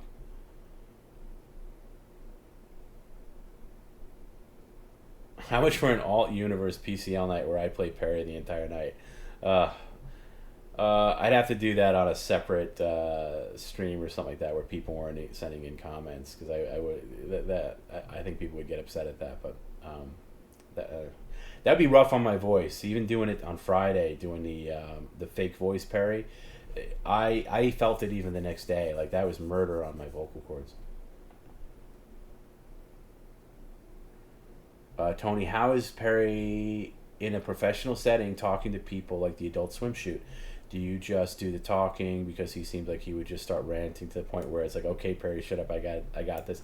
Yeah, you got it, Tony. It was a lot of that, but he was nice. I mean, I talked about it at the time. He did things in the Adult Swimsuit that were a little cringy. Like he yelled cut in the middle of a take, which obviously, you know, is not his job. That's either the director does that, and in some cases the producer. And you know, I was on set with Zach, the co-creator of the show, and the writer, co-writer of the episode. He was also the director, and Perry would be in the middle of the take. He'd be like, cut. Okay, this gotta be done differently. All right. And then I just put my head down, and occasionally I would interject, like, all right, Perry, let's not do this. So, and there are other points where he got emotional, which is sweet, but also annoying because he was doing it way too many times. We were trying to get through the day. He had a lot of scenes to do.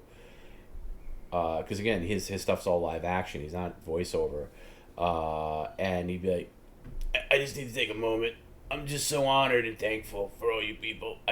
Please, and I would just be rolling my eyes, like, and the first time, let it play out. Second time, and the third time I was like, all right, Perry, let's get emotional later. Let's get this shot done. And I felt like, the producer was kind of giving me the eye, like, oh, okay. And I was like, yeah, I'm taking over now. Let's do this. And I felt I basically co-directed him with Zach. Anyway, I don't want to say I fucking directed him. I didn't, but we were able to get Perry to the place he needed to be like, okay, do it like this. So, But in answer to your question, yeah, he was fine. Everybody loved him, by the way, at the Adult Swim shoot. And I said this before, too. Everybody there was a fan of PCL. They were all talking about their favorite PCL moments. They were playing, on our lunch break. We were all sitting around playing PCL clips and stuff like that. And Perry was telling stories about, they were asking him about the time he went to the crab place and what that was like. Everybody loved it. That's how he got the job, is PCL, so...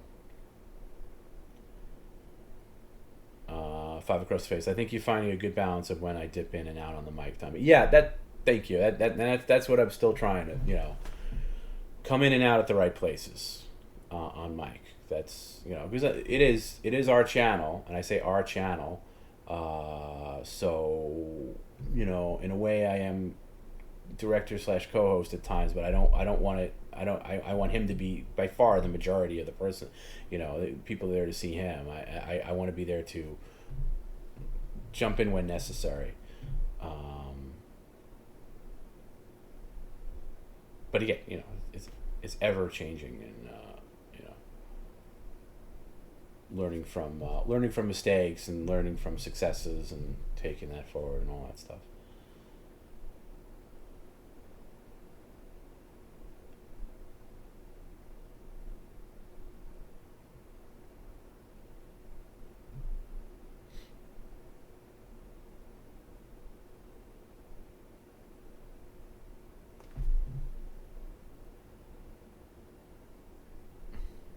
Talking about alt universe, how about the weird gay porn cover someone posted on Facebook that had Perry's face in it?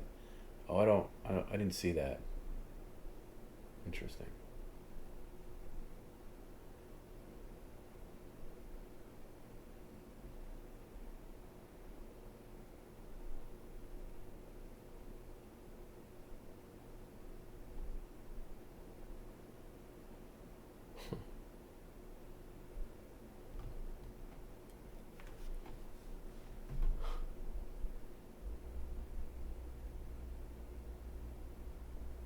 Now you can't hide behind the mic because it's become too big and interactive for that.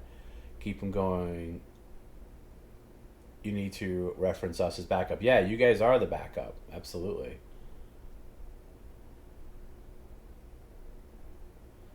Okay, why didn't I accept your British accent offer last stream? What was your British accent? I might have missed that. What was your British accent offer? Yeah, Garrett was there, by the way. Garrett was at the Adult Swim shoot too. He can back me up on all the things I said. Perry crying and people, and Robert was there too. Robert was at the shoot. We were Perry's entourage. And it was a longer shoot than I thought it would be. What time did we get there? I think we got there around 10. I think the call time was 10 maybe, and we were there till like 4. It was hot too.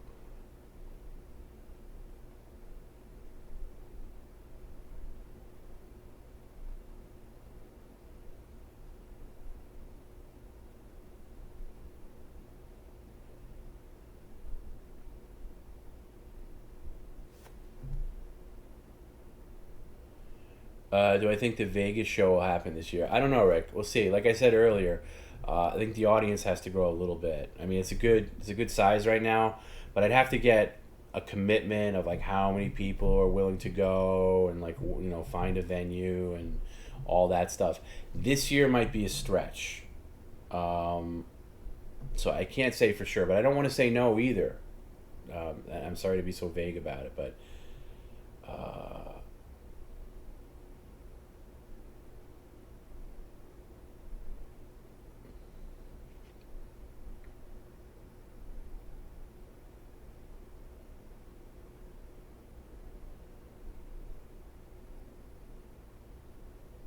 Good night, Cha Chalom. We'll see you next time. Thank you.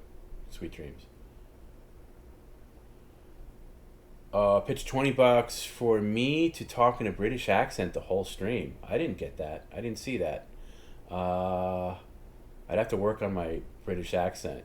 I don't know if $20 is quite enough to get that done. But no, I didn't see that. I would have at least mentioned it. I don't know. Is that for me to? I don't. That raises the question. Is that for me to accept that offer? or is it Perry to accept that offer? How many people would mean to make it happen? 100? More than 100. More than 100. Perry NYC November. That's possible, even though he does his. I'm getting a little irritated by, I don't know if anybody else is like this. I'm getting a little irritated with the. I'm in the snow come November. I might even get a ski. I might even get a pass. I'm in the snow. His whole in the snow thing is starting to get on my nerves. But yeah, PCL in November.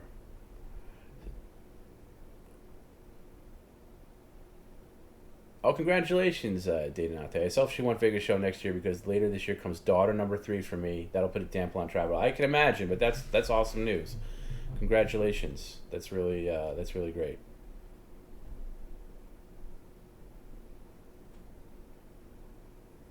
Do I think Perry will get partnered on Twitch? Yes, I do think so.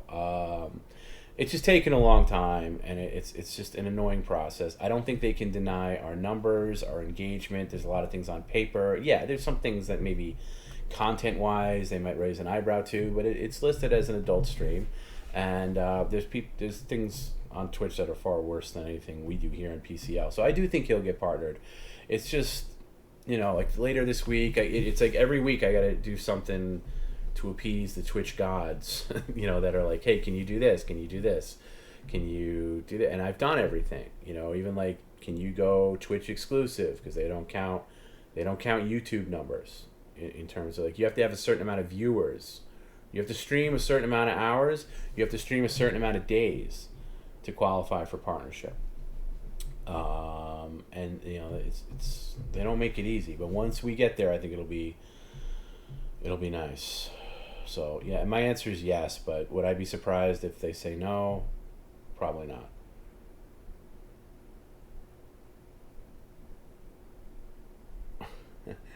$20 for Tom to talk like Mario for the rest of After Hours. Okie dokie.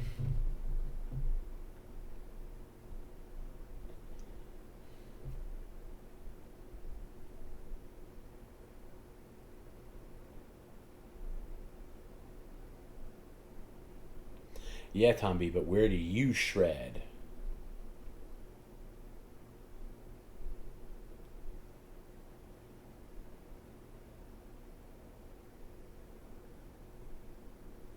Tim, if you go, yeah, we're gonna have to get some people to go with him. I'm legitimately worried about him snowboarding. Like all the comments about how you think it could be a disaster. Like, I don't know why he hasn't. Like, where did this come from? I guess it came from the tattoo discussion. And it's funny, the last video stream that's on YouTube is the one that, like, Sailor Moon, Roboto. That's really where the tattoo conversation starts. And I think if we never brought up the tattoo stuff, he wouldn't be snowboarding anywhere. He wouldn't, because it's the tattoo, it's the questioning the viability of having snowboard embedded on his body that started this whole thing of all of a sudden I'm going snowboarding. I'm going to earn my snowboarder stripe. Because he never really talked about going snowboarding before. Now he acts like this was a lifetime goal. Oh, and the reason I didn't go snowboarding is I didn't have the money to. How much money does it really cost to go snowboarding? That's nonsense. But now that I'm making money, I'll be going snowboard every weekend. Yeah, it's nonsense. Scary Terry, you have to go to bed. You're fading. I'm going to be going shortly. It's me, Mario. I got to work on my Wario voice.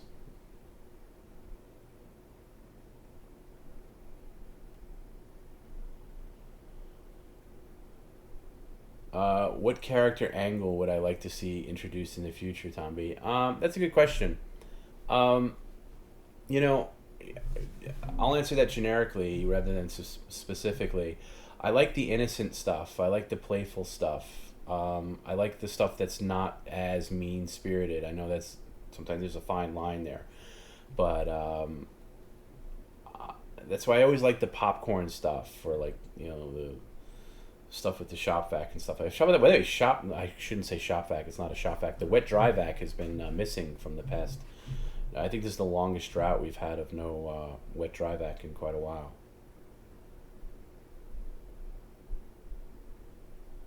Not being political, just stating facts. Twitch hates white dudes. Going to be tough to get partnership. You know, you might be right. You might be right. And if that's the case, I'll go to a plan B. You know, I'm not going to jump through hoops for Twitch. You know, without the partnership offers so many benefits to us, and to you guys as well, in terms of like the quality of the streams, that it's been worth going through. That whole thing. Joey says, exactly, if we dropped the tattoo talk right now, he'd forget about snowboarding in November. Absolutely.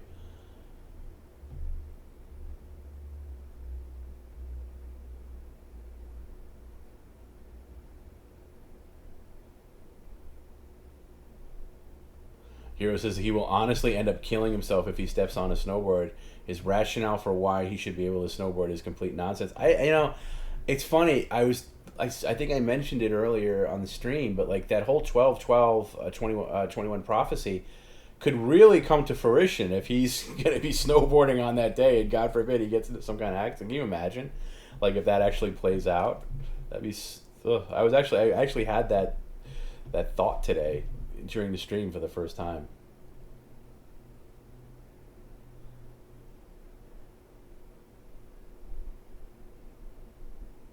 I should start using the required streaming hours per week for partnership to keep Perry under control and streaming longer.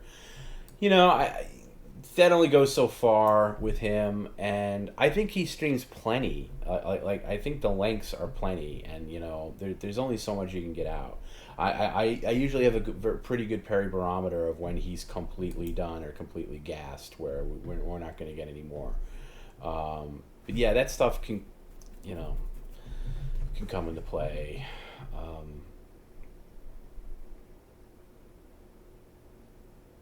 With fans like us, you don't need partnership. I've never seen a fan base like this. I've never seen a fan base like this either, especially for a stream that's, you know, not even a year old.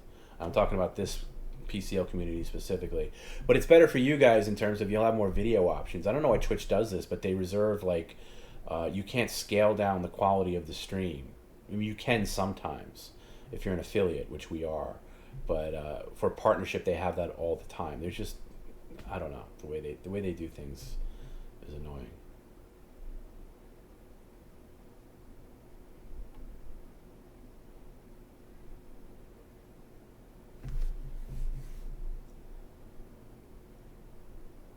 Tim says that we don't give him enough credit. He skates regularly and will take it easy on the snowboard. I hope so. I hope you're right.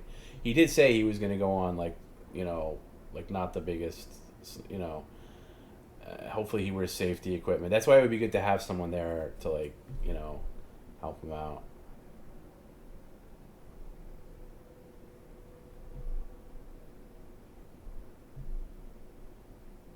To be honest, he thinks he streams too much. Don't want to stretch him too much. You know, it's only 3 days a week, and you know, again, you got to think in terms of streaming. Streamers, a lot of streamers stream like 5 nights a week or whatever. And I know Perry's a different animal, but that's, yeah, again, that's a Twitch. We went to 3 days a week back in like March. Again, with Twitch in mind for the partnership. That's how long we've been trying to, you know, play by their rules and you know, do what they want to do. Once we get partnership, I think I can reevaluate certain things. But I think 3 nights a week is fine. But you know, the market will decide, and by the market I mean, like, you know, we'll decide when it's time to go to like 2. You know, because if you don't do 3 days a week at like 4, let's say average 4 hours a clip, let's say, give or take, or you could do 5 nights a week at 2 hours. You know, I don't know how it works. For whatever. This schedule's working for us for now, and I'm not saying it's going to be like that forever.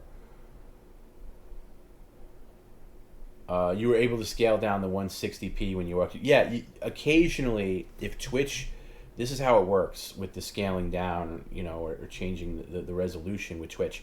If they have the available bandwidth, they will give that ability to affiliates occasionally if there's not a ton of people streaming at the same time. But we won't always get that. But when you're a partner, you always get it. You always get that thing. So that's one of the benefit. And maybe at this point, like right now, it's like, it's like 1:15 in the morning at East Coast time. Maybe there's less people on at this time on a Sunday night. So.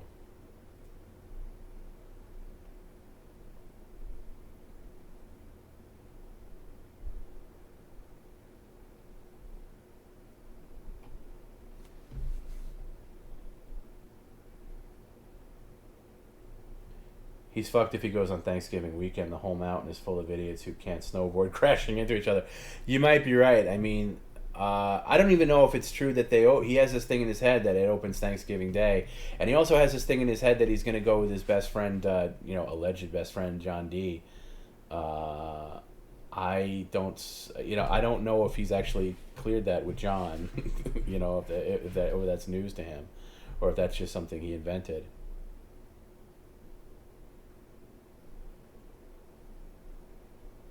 DRSPR says, I haven't been able to catch most of the stream lately due to newborn child. Oh, congratulations on your newborn child. That's awesome. Congratulations.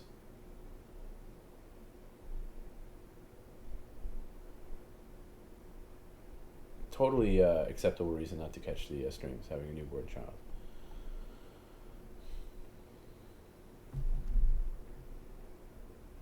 And by the way, I'll end with this. Perry, only because Perry mentioned it earlier. Perry has been talking. I think I've mentioned this on After Hours before, but I'll mention it to you guys, and because I think you guys are cool about it. Is Perry has been talking to his daughter on and off, and that's one of a really rewarding factor. I had a little to do with that, but I know his daughter is very private, doesn't want to be talked about, but I think she's legitimately. I can't say that she's ever seen PCL, and I won't say that.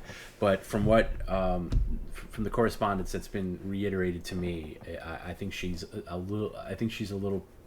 I won't say proud, but she's pleased that Perry has got something going on his own, and he's not changed a little bit in the fact that he can support himself and everything like that, and there's definitely a lot of mending that needs to take place with that relationship. But I thank everybody for being respectful about that and not sending in comments from his daughter or stuff that goes under the belt or too far. It's for people that really have a great affection for Perry, it is nice for him to be able to talk to his daughter again and have at least if it's just email.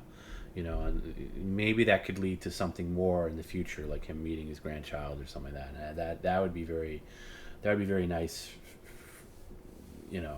That'd be a nice thing for me. Just as an outsider in that. Somebody who facilitated that a little bit. And his cousin Mark, to a degree as well, helped with that. But not all the time. Perry doesn't blow up her inbox and. They do go back and forth, and it's nice. It's just a nice from what he's told me. And I don't try to pry. Something in his life has to be his own thing. But from what he's told me, and I've told him not to push it. Don't inundate her with messages and stuff like that. But for people that have been following Perry a long time, that situation, and it is a rewarding thing for him to have that. So that's. At the risk of getting too emotional, that it's very. It was nice to hear him say that on the stream. I don't know if he might have said that before, but I don't know if that was made 100% public. But it's nice.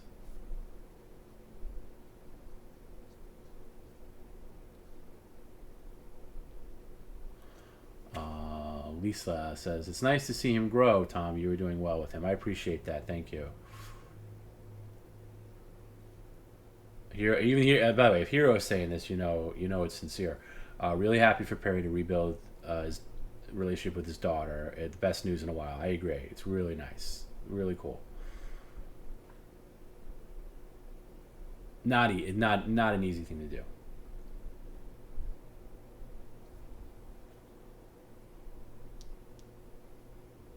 Jiggly Wriggly says, change the terms of the tattoo removal bet to start after Thanksgiving weekend. Then make sure Perry goes for Turkey Day. He'll get hurt and won't go back all winter. Game over. We'll see. We'll see what happens. Danko says, I really do hope the best for Perry. Me too. Jesus says, I really hate when people talk about his daughter. I understand she is a Caravello, but some shit is out of bounds. Yeah, that's out of bounds. And there was some guy that put in a comment about like his mom and the mechanic. That's out of bounds too. There's very few things that are out of bounds, right? And we know what they are as normal, decent people, you know. And I really love the chat too, that kind of rallies behind the occasional bad comment that comes in. They're very infrequent, but every now and then somebody will hit below the bell with like, you know, his mom or a daughter comment, and everybody in the chat usually gangs up on that. It's like, that's low. That's, you know, like, hey, we have fun here, but that's fucked. So, TomB, you need to stop saying the stream is over. I leave and see it's still going. Well, it was after did I say that? Did I say the stream was over? I said I might I sometimes make the mistake of saying I'm wrapping up, or I'm gonna, you know, whatever. We know how that goes. I do that in my life too. Like I'll say to myself, like when I get up and I'm like, all right, I'm gonna get in the shower, and then it might be an hour before I actually get in the shower because I do so many other things in between that, you know. So.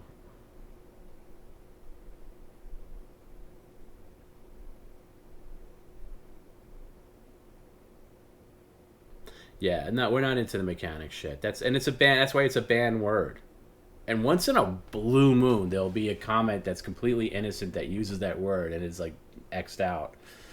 But yeah, there's a couple of weird comments tonight that got, you know, I mean, they get. I used to scan for comments ahead of time looking for a bad one, you know, so I can like skip it or something like that. It hasn't been the case, but tonight there was several that I thought were a little below the belt. That just being one of them.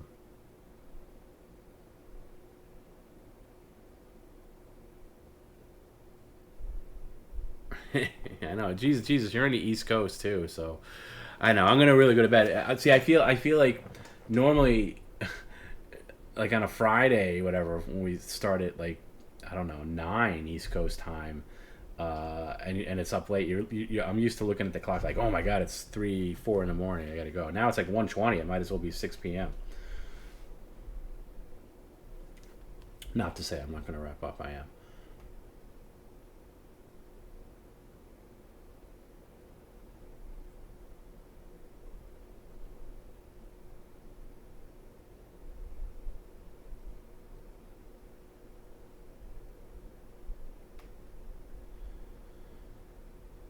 Joey just messaged. I just checked my messages, and Joey just was relaying Faster Blade that he wants to buy food. Yeah, I think I addressed that. Thank you. That's really cool, Faster Blade. I appreciate that. If I wasn't trying to stay so sexy and slim, I'd take you up on some Taco Bell or something. Actually, no, I wouldn't. I wouldn't do Taco Bell. I wouldn't do Taco Bell. There's not many things open here. Like, that's one thing I miss about being in the city or living in, you know, Brooklyn or Queens or something like that. There was always options. Here it's like you might be able to find a 24-hour diner that you can like do takeout from.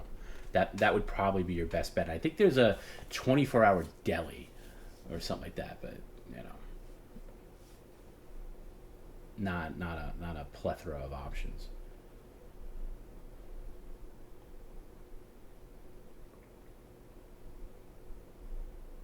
Oh, you worked Saturday. Fuck. When's Perry's next movie review? He seems to do them sporadically. Oh, I know what his next movie review is. He's got to do that because that guy paid him $50 to do that video of what was the name of that Italian DVD he got that he thought was a gay porn, but it wasn't. My big fat gay Italian wedding or something like that. I thought it was I thought it might be a joke offer, but the guy actually paid him $50. He Venmo'd Perry $50. So yeah, he's gonna do that on Patreon. He's legitimately. So hopefully that goes well. I can go belly some Geno's East too. Yeah, fuck. Have you ever been to Geno's East, Rick? Have you actually been there? Because I tried to go with Perry last year. I think I've said this before, and the wait was so long, I just couldn't deal with it, and I just said, let's get the hell out of here. Yeah, Del Taco, I'd be all over, but unfortunately, the closest Del Taco to me is in Michigan, and I've been to that. I've been to that one. Find the easiest way to lose weight is every time I want to eat something horrible, I just call myself a fat piece of shit over and over, and it's been working the past 2 months. Yeah, I understand what you mean. I just look at pictures because I haven't had too many pictures of myself the past year because it just I mean, like I guess like anybody else, like you're mainly staying at home or whatever. But Jesus, I saw some of myself. See, the thing is, when you look at yourself in the mirror every day, you don't really see an enormous change the way other people would see you. Even though I know over the past year I fucking let my I've gone to shit because I wasn't going to the gym. I didn't have any of my discipline regimen. I had other things going on in my personal life that was stressful. So I was just eating whatever I wanted, drinking whatever I wanted, and then eventually you take a look at yourself on like, fuck man, I saw myself on TomB week. I was horrified. Although at that point I knew that I was in rough shape, but I saw like, Jesus fucking Christ, you it looked ridiculous. So there's those motivations where you like you get down on yourself or whatever. Trying to think of other like motivations, but yeah, for me it's just I had a really cool pair of jeans that I tried on, I don't know, a couple months ago, and the jeans are like basically like telling me go fuck myself. Even as I was like, there's no fucking way you're getting into these, and I bought them like a year and a half ago, and they fit like a glove. So I want to get back into those things like that, all those little motivations. So that's, and again, it's being in the frame of mind to be disciplined. Some people are always disciplined. Me, I have to get in the mode to be disciplined, and once I lock into discipline mode, I can stay in there for a while. With some exceptions, you got to give yourself cheat days and things like that. Tom, give us your review of Little Caesars pizza. I'll say this about Little Caesars: I've never had Little Caesars, but they have them near me, and I never realized like why they were popular. And I realized because they're open late. They're open right now. They're open till like 3-4 o'clock in the morning, and that's what people, when they're desperate for something, they'll get like whatever wings or something from things. That's why they're there.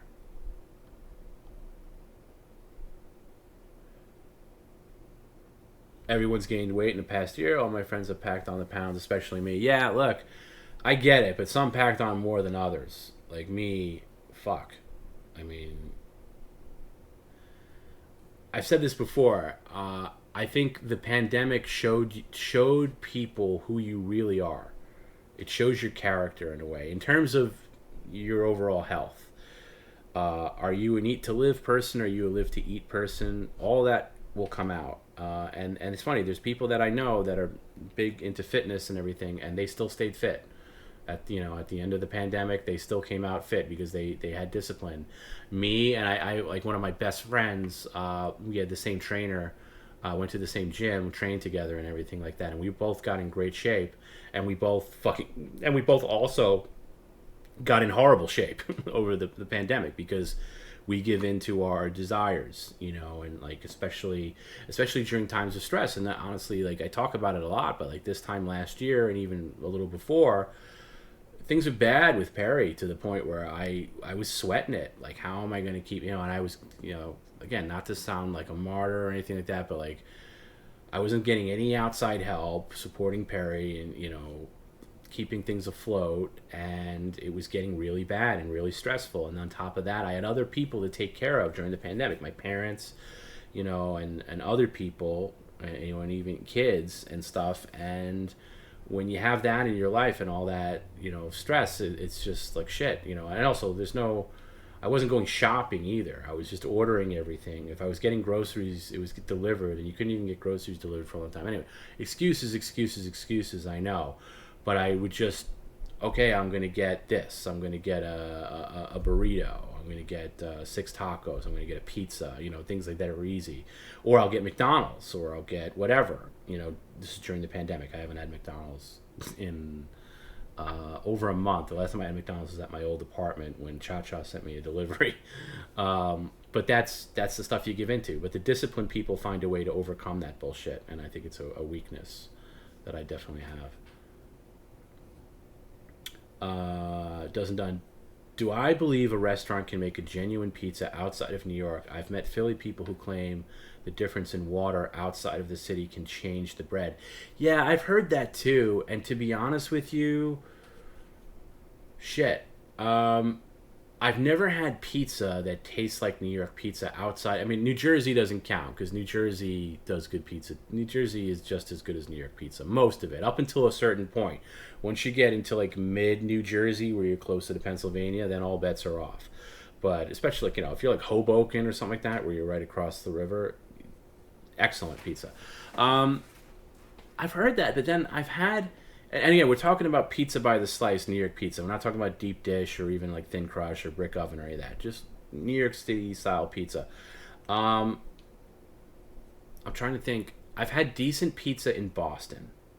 Decent. They say Connecticut has good pizza. I've never tried Connecticut pizza. I've had decent pizza in Florida because there's a lot of New York transplants, but even then, the water thing might come into play. I think the elevation comes into play too. There's been some places that say that they've opened up pizzerias in other places where they ship in New York City tap water, which I think has got to be, nonsense. But I've had okay Philly pizza. But it's okay. It's not the same. Yeah, no. So Philly pizza doesn't do it for me. I mean, I've had it because my sister lives outside of Philly, and I've had what's that place in Philly where they give those giant slices, like like on 6th Street or South Street. I've had that. That's okay, but it's gimmicky and it's not as good. So probably the answer to that is no.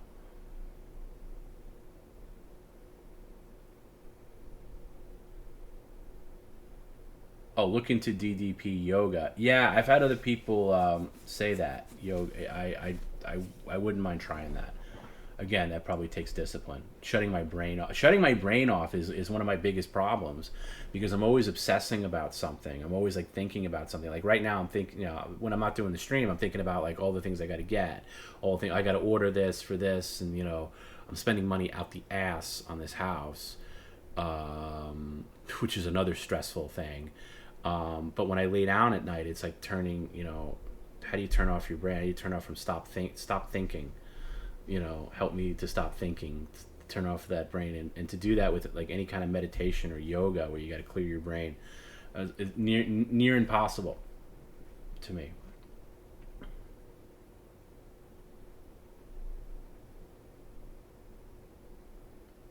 Jesus says, oh, you're laying off ice cream.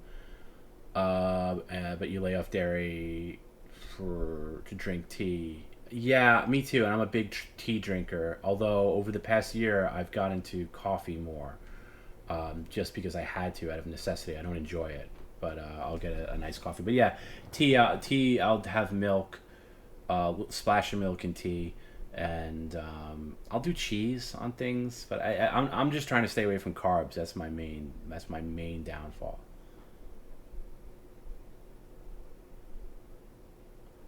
Rick says, a Scott's Pizza Tours owner says every chain pizza place has a purpose, and it's when all the other pizza places are closed. Yeah, that's true, because even like there's Domino's in New York City.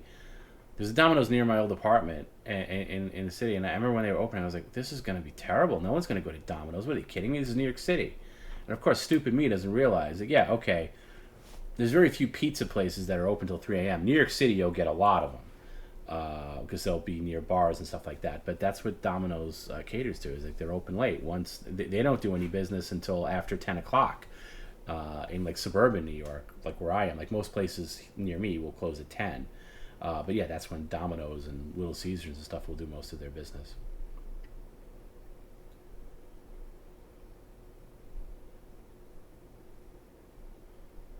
Jesus says it's a Gen X weakness. We grew up in the 80s and 90s complete excess generation. We eat what we want, and yeah, that's a very good point. We eat what we want when we want, as much as we want. That boy, truer words have never been spoken. That is so true. I think, and it might be a generational thing. It might be a Gen X thing. Maybe something that millennials don't have and boomers don't have. That's true. Yeah, and I'm proud. I'm a proud Gen Xer, by the way. I fucking love Gen X. But and I love the period that we grew up in. I really do. But you're right. You're right. It's true. Very excess and yeah, yeah. I still operate that way. Like, I can have whatever I want whenever I want it, and I when I'm in that mode, especially the past year, I say no to very little. Like, yeah, I can have a milkshake. I went to Shake Shack. Like, I mean, I don't really go to Shake Shack now, but like, I don't know, like a year ago or something like that, I was like ordering from Shake Shack. I was like, yeah, I'm gonna get a black and white shake on top of that too, because fuck it, who cares? I can have whatever I want, and that looks good, and I'm hungry, and I'm gonna get it. Who cares? And then later, I'm gonna have some booze, and yeah. As a West Coaster who had New York pizza for the first time a few years ago, nothing comes close over here. I don't know what it is, but the crust is just better. Yeah, I don't know what it is either, because and the same can be applied for other things. Like I don't understand why we can't get Mexican food as good as you guys have it out there, because you'd think it's a very simple thing to accomplish. And pizza is very simple in its base elements. Like, you'd think that, Jesus, you'd think that it would be easier. But yeah, for whatever reason, it can't be replicated. I don't understand it. I don't understand why you can't. And I'm not a bagel person, but why can't you get a good bagel outside of New York, or outside of parts of the East Coast? And that's a big part of the water too. But it's strange. There's a place called the Corey's, am I saying that? In West Springfield, Massachusetts, that has party-sized pizza that wouldn't fit on most tables. That's cool. Yeah, that's kind of like that place in Philly I was talking about. Similar. Like giant pizzas. Hero says, Perry doing yoga, like real yoga in a studio, sounds like a winner, of course. Chat comments would help motivate him. Yes. Boy, how that would be a short one. That would be funny.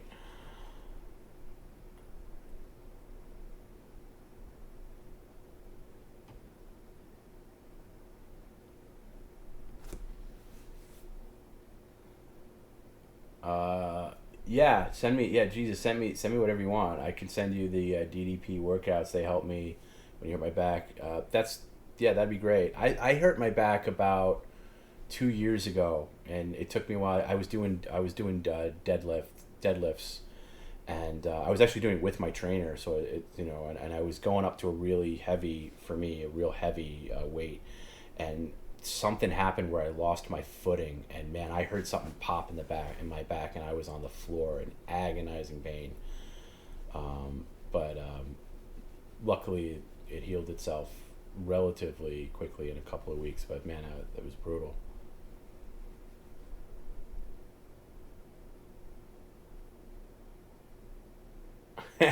Milkshakes are the best. It's the worst when you get a sundae and a shake. I'm such a fat ass. Yeah, I've never done that, but that's more power to you.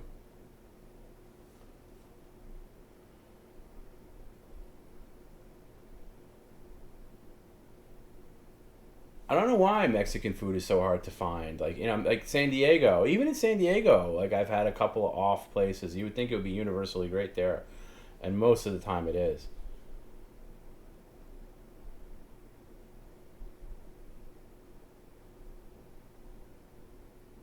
You don't like Mexican food? You mean you like Texas Mexican, like Tex-Mex? I do too. Yeah, no, I don't mean like like. There's a lot of actually authentic Mexican food where I am, but I don't always like that. I like the Tex-Mex variation, like a good taqueria. Um, okay, yeah, cool. Send that to me. I'll check it out. Um, yeah, I was actually I have a rough workout schedule like this, in the weeks like where, um, Mondays and Wednesdays I do upper body, and Tuesdays and Thursdays I try to do lower. But it's been tough getting back into that. It's been so long since I've been away. I've had to kind of incorporate all-in-one workouts a little bit, where it's just I let so many things atrophy that it's like starting all over again. But yeah, I'm willing to try anything. It's finding the time to go too. That's the other thing. And if they implement the mask thing in my gym, I can't do it. I can't work. The one thing that got me back to the gym was they lifted the mask thing. I'm not working out with a mask. I'm not doing it. So hopefully that doesn't come back into play.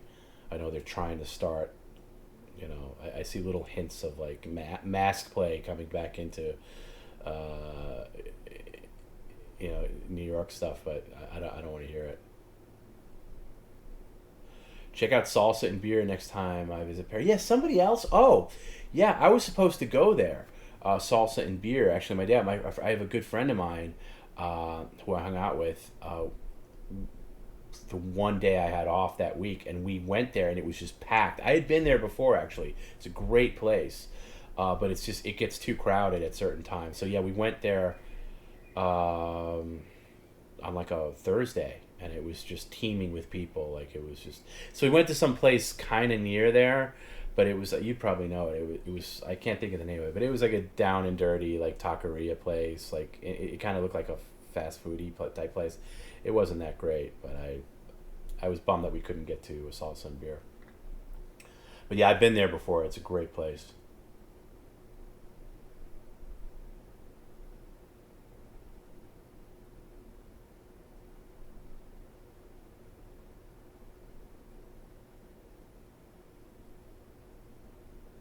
You went on a date, Garrett, in Salsa and Beer?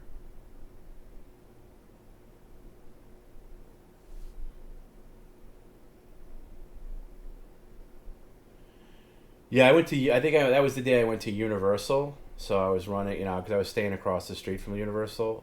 And I think I talked about that. I wanted to do that Universal Studios tour, which in hindsight, I wish I didn't do because it was a waste of time. But yeah, I didn't make it there in time. By the time I got there, it was just teeming with people.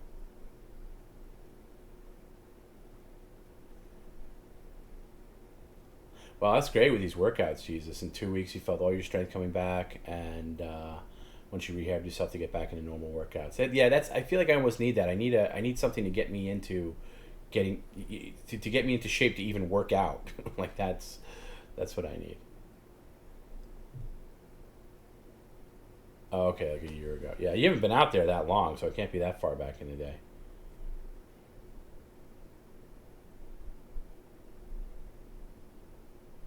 You haven't been in New York City since 2012 WrestleMania 29. Wow. What was the main event in WrestleMania 29? I wasn't watching by then. I've had my thing where I got into wrestling a little bit and then got out of it, and I was into it. I got back into it in the early to mid 2000s, and then just never got into it again. But occasionally, but I still like watching like old stuff, like stuff from like the 80s, and some stuff from the 90s, like on YouTube and stuff.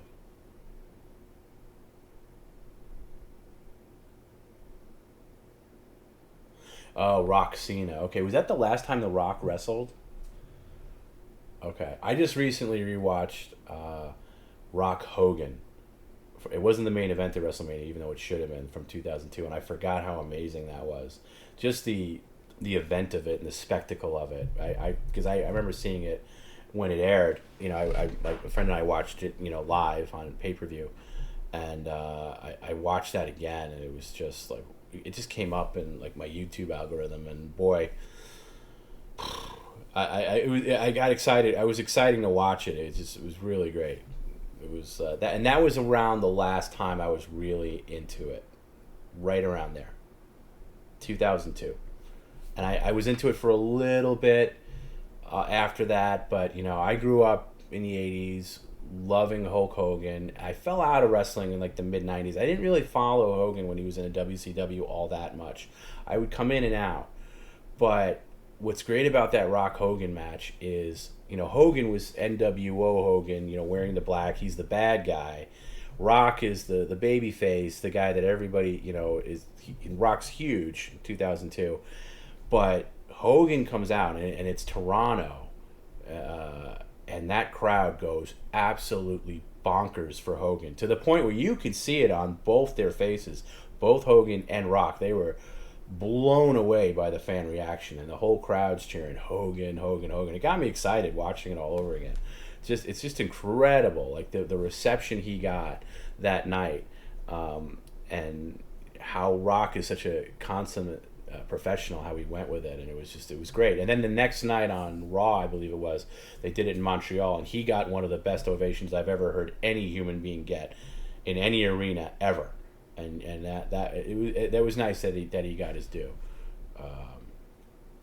No, I think it was just past the Attitude Era, Garrett. Maybe it was like 2002. It was like WrestleMania 2002. It was amazing. If you've never seen Rock Hogan, that match and the build up to it and the aftermath, it was just amazing. And and credit to Vince McMahon for even giving Hogan that spot, because Hogan was definitely trashed WWE or F at that point for a long time. So definitely wasn't an easy transition. But that was one of those things where the fans dictated where the things go. It's much like PCL, where a lot of times the fans and the audience dictates where things are going to go. If enough people want it, that's where it's going to go. Even if I don't like it, even if Perry don't likes it, sorry, if the fans want to hear Ricky Horny, they're going to hear Ricky Horny. It's similar in that response. Rick says he found a place Perry would love called Rock and Brews, owned by Gene Simmons. That's a check mark. And they play old music videos. It'd be a trek for him, but it's right near LAX. Might make a good IRL video. That's good to know. I'll actually write that down. He'd have to go with somebody like Garrett or something. Garrett, maybe you and Perry can go there for lunch one day, and we can stream from there. Rock and Brews.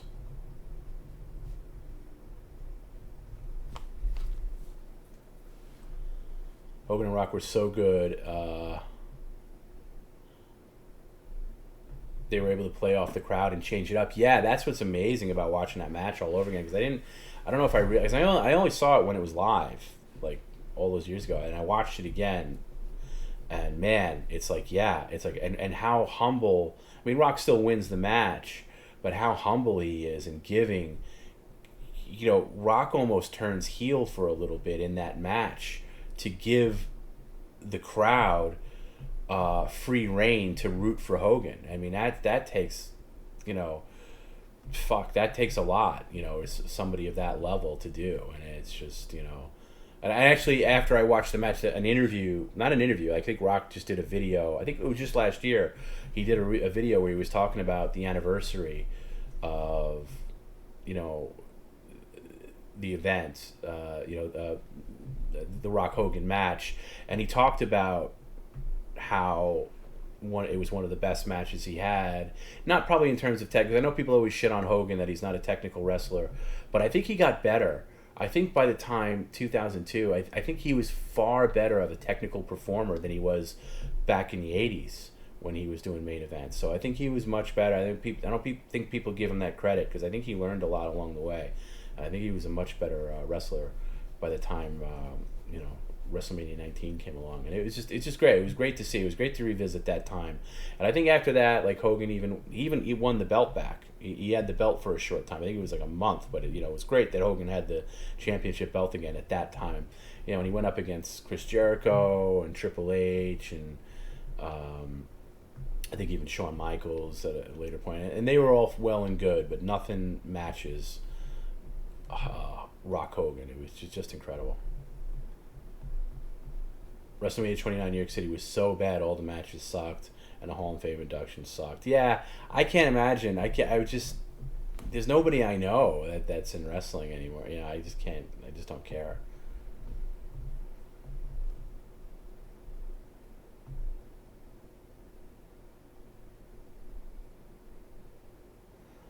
I love Kiss, but hate Gene Simmons. Paul Stanley is true talent. Yeah, I totally get that, Danko. You got to respect Gene Simmons for just like the huckster businessman he is. Like he's just man. There's nothing he won't put that Kiss logo on.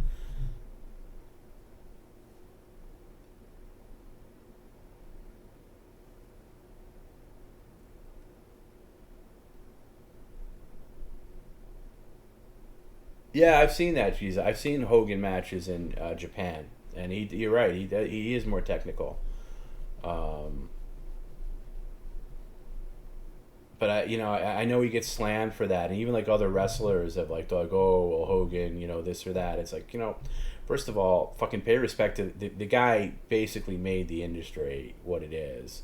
There's no WrestleMania without Hogan. There's no nothing. It's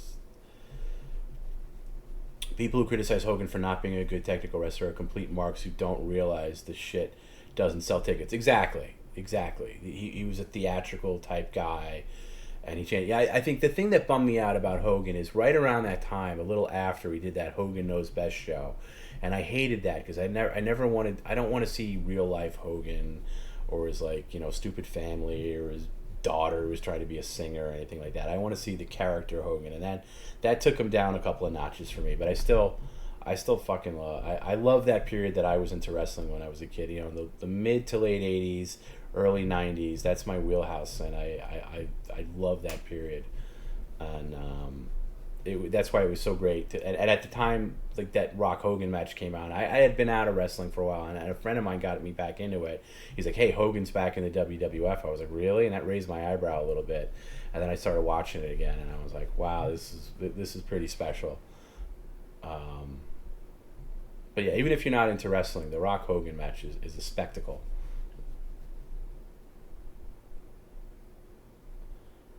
What do I think about the whole Hogan Bubba the Love Sponge tape? That falls under the category of that Hogan Knows Best shit. Just really I don't want to see Hogan like that. It's like, see, the real guy is kind of like more like white trash. I hate to say, and I don't want to perceive him as the real guy or Bubba the Love Sponge's friend or whatever. I just want to see him being interviewed by Mean Gene Okerlund and hulking up in the ring. I don't really want to see him outside of that.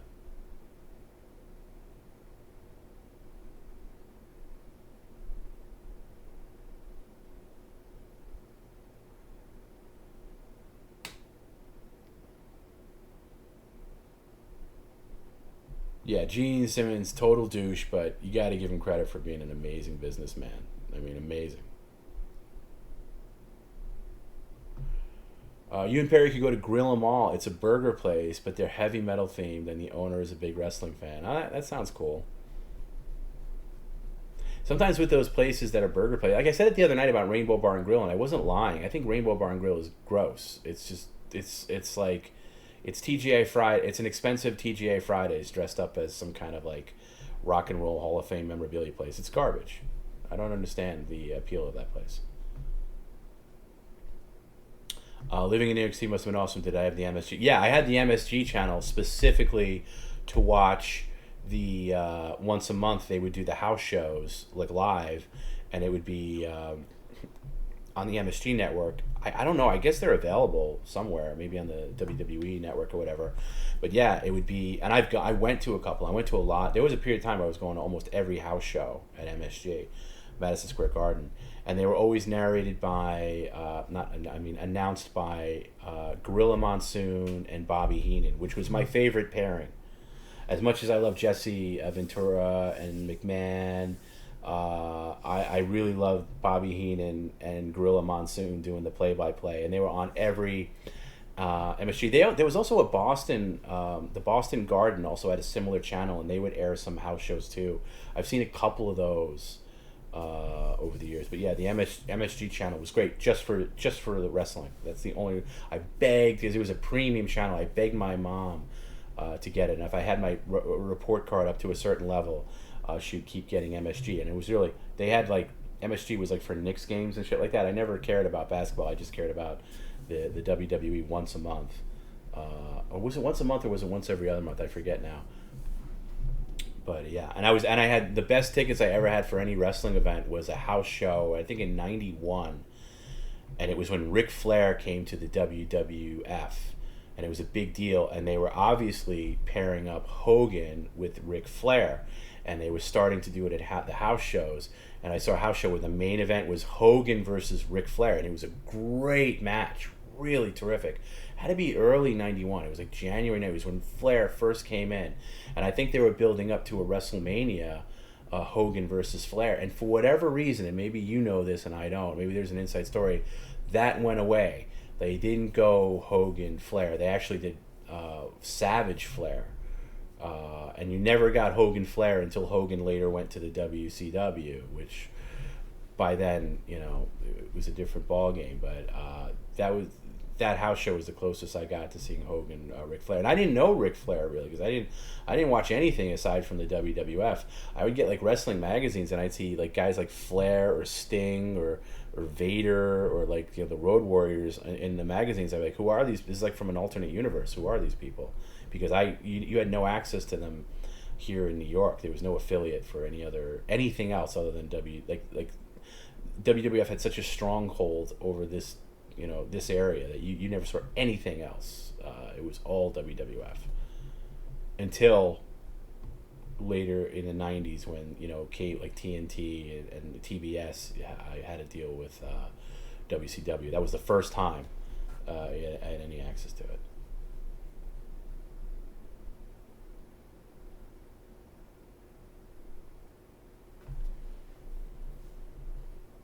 You said I ate the Rainbow twice and got the shits both times. Yeah, I honestly I ate there. I was there twice. One for have drinks, and the second time I went with Perry, and I had food, and it was just ugh. It was just ugh. Heenan's the greatest ever. I agree. There's nobody better than Bobby Heenan. I think Lord Alfred Hayes did a couple of those too, which is always interesting to hear him do a play-by-play. I think he would do play-by-play with Heenan sometimes.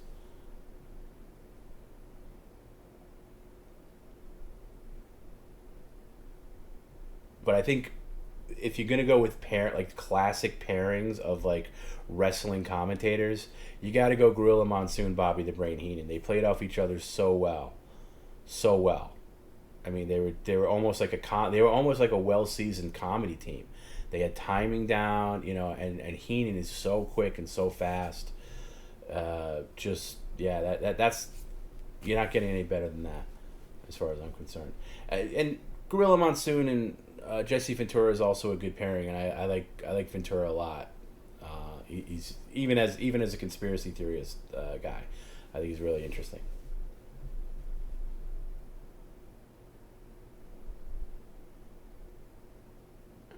Yeah, having the MSG network was really great.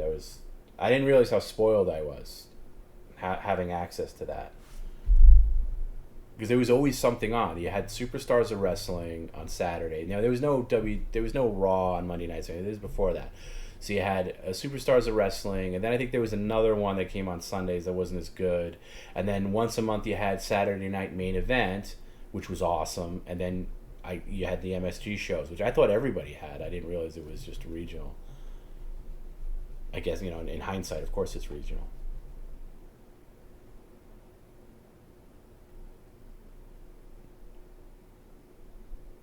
Oh, is that okay? That makes sense. Hogan and Flair refused to job for each other.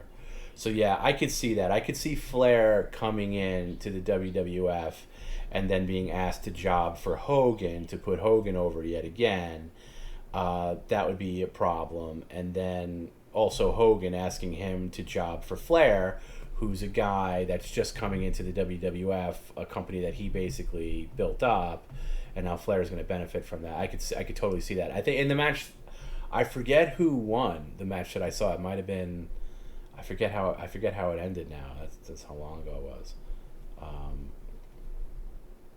It might have been like a count out or disqualification or some shit like that. Oh, that's awesome. You went to a house show in 1995 by MSG by yourself, and your mom would go shopping trips with her friends, and you thought it wouldn't be bad.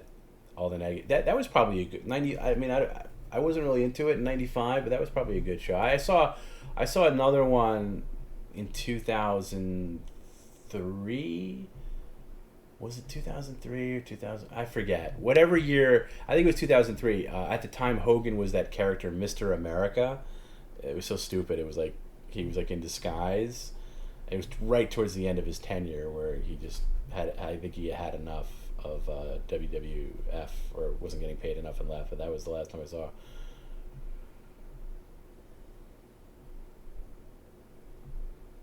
It's funny, whenever Main Event came on Saturday nights, because it would preempt Saturday Night Live.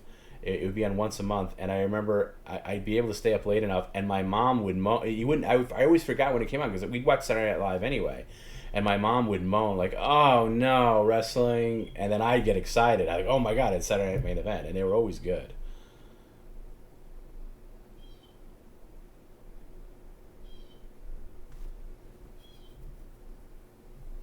Garrett, what to job for means when you job for somebody in wrestling means that you like there's jobbers, like they call them jobbers, like basically wrestlers who are there to put over the big guy. So if Hogan's jobbing for Flair, it means he's gonna lay down. He's gonna let Flair win the match. And if Flair is jobbing for Hogan, he's gonna let Hogan win the match. Basically, you're putting the other person over, meaning that you're giving the other person the spotlight, letting them be the hero and everything like that. So it takes it takes some ego reconstruction to be able to job, and sometimes people can do that, like job, and some people just refuse, like I'm not going to job for this guy or job for that guy. It's wrestling terminology. It's like face or heel.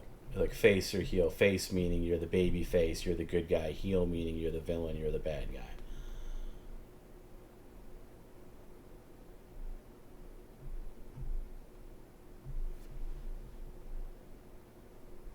Yeah, some kind of crow or some kind of bird outside. A lot of birds around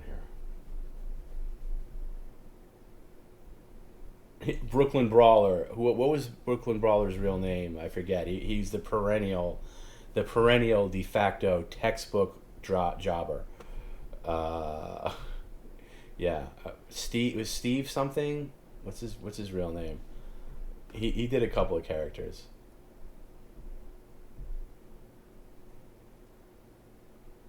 It's funny, like speaking of job, like my friend Brian's actually really good friends with Lenny Poffo, who is Randy Savage's brother, and he became friends with him in a very interesting way, and they talk all the time, and he comes to New York all the time, and every time he's like, "Oh, come hang out with Lenny," and I keep meaning to do it, and I never do, but like he said, he tells me all these stories that Lenny has of being he started. I think he was leaping Lenny Poffo for a while, and then he was a character called the Genius, where he would work out equations. But he was pretty much a jobber for a lot of other guys. But he has a lot of great stories. I'd love to interview him at some point. Steve Lombardi, that's who it is. Steve Lombardi. Yeah, thank you, Steve Lombardi. Steve Lombardi was just always on Superstars of Wrestling, and he'd go up against like Honky Tonk Man or whoever, not Honky Tonk Man. He'd go up against whatever Ricky Steamboat or whatever. It was just it was always great. He'd always come out with such high. Steve Lombardi coming out into the ring was like Perry when he opens up. Welcome to Mailbag Friday. Full of hopes and expectations, and then by the and then and then he's down on the mat pretty quickly. So yeah, I always liked the genius would be thrown out of the ring, and then he'd be outside like writing on a parchment, like working out a math equation on how he was going to win the match, and he never won. But yeah, I've talked to him on the phone though. Like my friend, I've walked we were gonna I don't know, we were gonna dinner at some point. I was picking him up. He's like, "Oh, I'm on the phone with Lenny." He puts me on speakerphone. And he's like, "Hi, Tom. How are you?" And I'm like, "Oh, hey. I've heard a lot about you. And I was a big fan of your brother, and and he's all into talking about stories." I wish Perry was more into wrestling. I can get him probably on PCL, but Perry doesn't give a shit.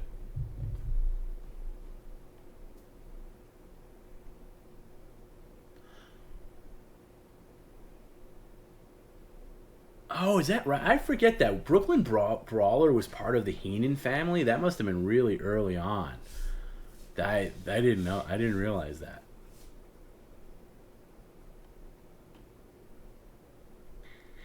That's funny.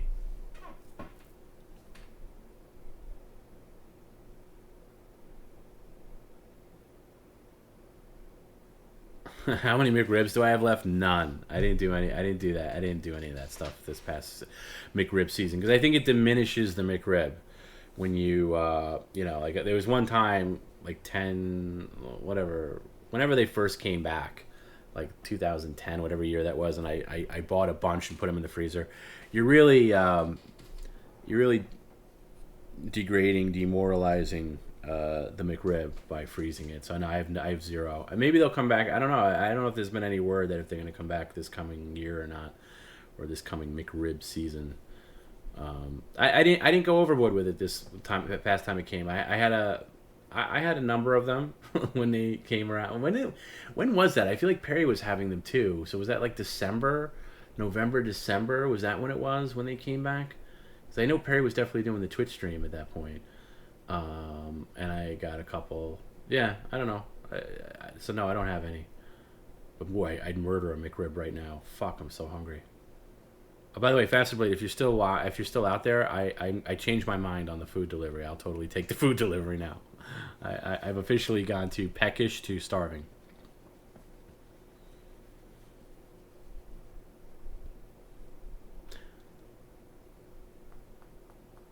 Supposedly, the Brooklyn Brawler used to do jobs for Pat Patterson, the same Pat Patterson that got caught molesting. Right? Yeah, that was weird.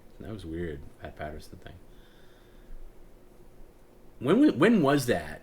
Geez, when did Patterson get busted for that? That was weird. I have fond memories of McRibs, but don't get it now. The patty doesn't taste like anything for me. It's all the sauce. Yeah, it is the sauce. It is the sauce that makes it. You're right. I kind of do it up with and again, I get the taste of it, and then I kind of move on. I don't, like if they had it on the menu all the time, I probably I wouldn't go out of my way for it because you're right. I think what I do, I get no pickles on it because I'm with Perry on the pickles for McDonald's. I think McDonald's pickles are garbage. They're too hot. I don't like hot pickles. I don't mind cold, crisp pickles on a burger or something like that, but I don't like hot pickles that have been sitting under a lamp, and their pickles stink. So I don't like pickles on the McRib, and I like extra onions, and I put hot mustard sauce on it, the McNugget hot mustard sauce on it, and that to me makes it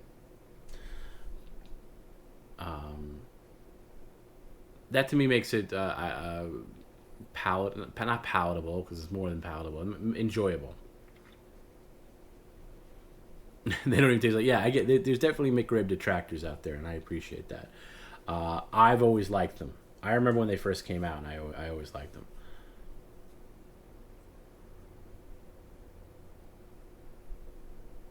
Roddy Piper said he was really young coming up. Patterson would try to molest him. Oh, that's fucking gross. That's disgusting. Not fit for human consumption. Wow. I've had worse.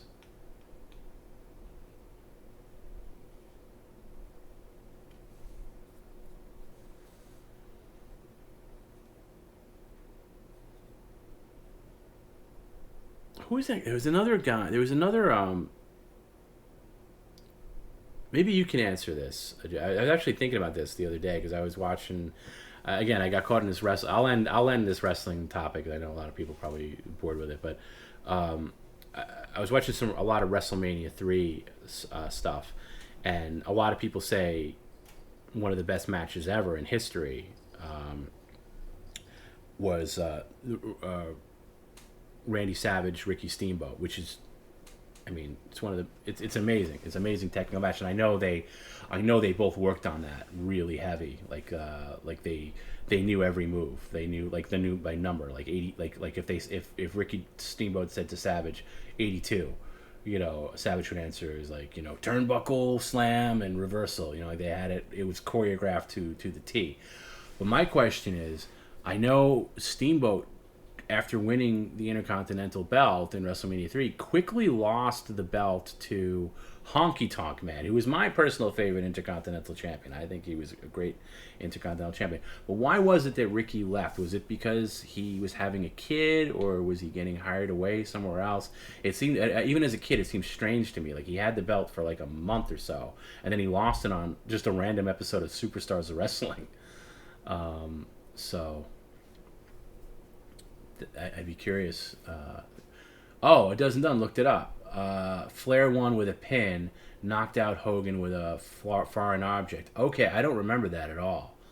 That's the MSG house show. Okay, that I didn't remember Flair winning, but that sounds right, I guess.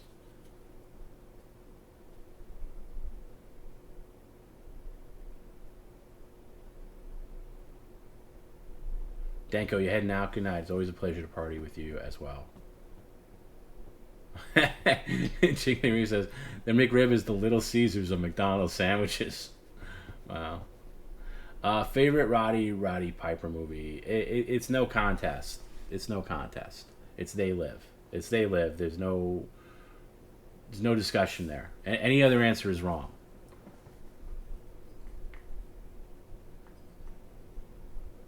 Even though They Live is the movie that kind of ruined Piper for me, because I loved Piper as a heel at the time in the 80s, where, you know, Iron Sheik was a heel, obviously, and you had Piper, but Piper was a great foe to Hogan, and it was at a time where it wasn't popular to be a heel. Like, they didn't market heels the way they did later on. Like there was no heel market. Like, all the marketing was around guys like Hogan, or, you know, all the faces guys, and then you know, you were kind of a badass if you rooted for the heels. Then in the 90s, that turned around. It was cool.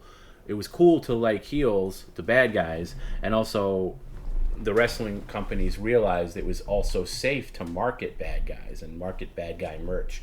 But it wasn't the case in the 80s. And Roddy Piper was a great heel.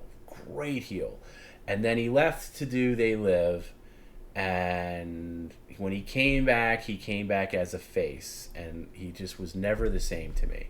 As much as I love the guy, I love him. He was one of my favorites. My second guy next to Hogan. He's my number two, but he was never the same as a amenable, you know, face guy.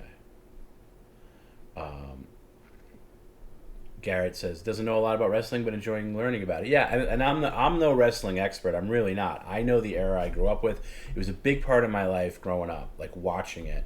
I was into Star Wars. I was into wrestling. I was into He-Man. I was into G.I. Joe. I was into everything a kid in my age group would be into, and they were all equally important, and I love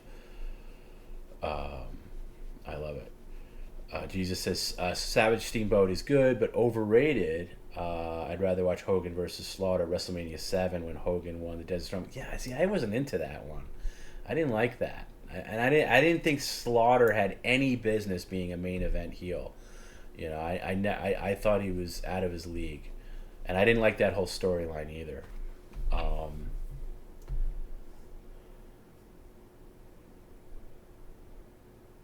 Yeah, Hero says right. They Live is another great movie that's even more relevant in today's age. Yeah, it's too. It's worth watching. If you've never seen They Live, it's worth watching.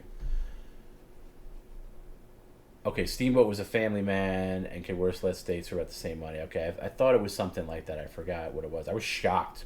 I was shocked when he dropped that Intercontinental belt.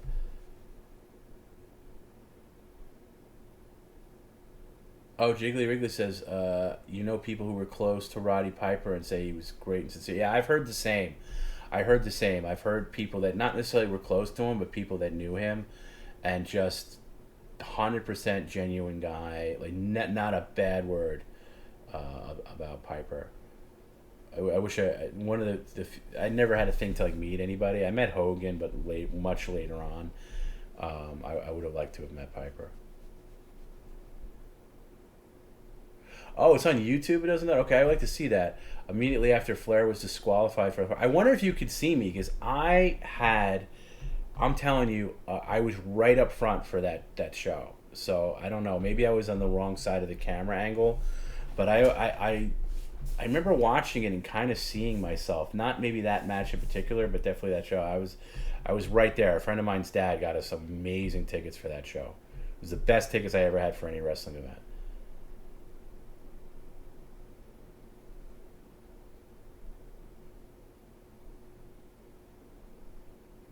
Hell Comes to Frogtown is underrated. It's very good. I first found about Hell Comes to Frogtown. I saw for the first time on USA Up All Night, hosted by Gilbert Gottfried. I think Joe Bob Briggs hosted Hell Comes to Frogtown too. I don't think I've ever seen that one. It's good. It's good for him. And then, you know, see back then, like he never transitioned to film the way like somebody like The Rock did. I mean, The Rock's definitely the best example. Dave Bautista maybe number two, but back then he just he did a lot of B movies and stuff, and eventually went back to wrestling and tried stand up comedy much later on. But yeah, that was good. And then he did a lot of movies. Was it Billy Blanks? He did a lot of direct to video movies I just didn't see.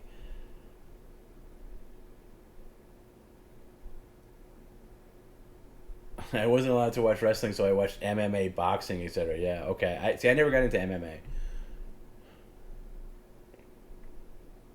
Yeah, I'm with you, Gia. I know a lot about wrestling until about 2001. I'll go 2004 because I think I watched it fairly regularly, just because my friend I like my best friend, like he was into it at the time, and got me back into it around the time when Rock Hogan was, and I stayed with it a little bit after. Like I liked stuff in the early like Batista, Triple H, Randy Orton, even like Ric Flair was still wrestling at that time, and that was interesting. They had some good gimmicky guys too, like that guy. Remember Eugene? He was like Eugene was a slow adult wrestler that talked very, like he was like a child, but he was like a slow adult who was a wrestler, mostly a jobber. And it's funny. I think Canada banned felt that it was like making fun of the mentally ill or like, the special needs people. So they censored him being on in Canada at times. But yeah, like that stuff was funny. And then I think the last wrestling event I ever saw live, I think was SummerSlam 2005, and the main event was. Well, I don't know if it was the main event, but it was Shawn Michaels Hogan, and it wasn't as good. It was nowhere near as good as Rock Hogan. It was, I think it was Hogan's last gasp as even attempting to be able to compete in the ring with somebody like Shawn Michaels, and Hogan won, by the way. With that was the last that was it for me. I think after that I was completely out. So I think I went to 2005.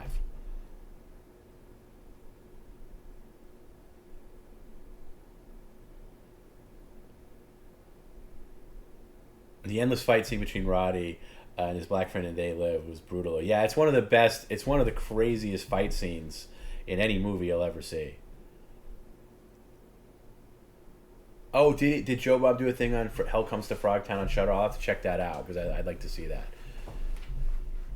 The only time I've seen Hell Comes to Frogtown, I saw it was like on USA TV, so with commercials edited, and I've never seen the uncut version. Yeah, the Tybo guy, Billy Blanks, did a couple of action movies with Roddy Piper. They were like buddies, like buddy cops or whatever. Back in Action was one of them, I remember. I remember seeing Back in Action, and that was Roddy Piper and Billy Blanks. Had to be around 94, because I remember renting it with a friend of mine, and we watched it. Did he have R-word strength? I guess that was the gimmick, that he had R-word strength, that this wrestler... yeah, it didn't last long. It was but it was one of it was like that other guy too. Who was the guy? I think his name was Muhammad Hassan. This was a very ballsy gimmick. He was a Muslim wrestler who was angry with people because of how Muslims were treated post 9/11. So he did all these like promos, and he'd be like, I'm Muhammad Hassan and I'm a Muslim. He's like, but after 9/11, people look at me weird. He's like, and I'm coming to the WWE to settle some things. And he was like, and he had like a sidekick guy that was like his manager on the outside. I forget his name, Davari or something like that. And it was crazy. Like, it was like, yeah, he was like a Muslim thing. And then what happened was, I think in 2006, there was a London Underground bombing like maybe an Al Qaeda thing like that, and that just really it really put a damper on the whole Muhammad Hassan character. And right after that, he had a match on a pay-per-view or something like that, and that was the last time you ever saw him. I think the guy went off to be an actor or something like that. He completely got out of wrestling, but it was an interesting character.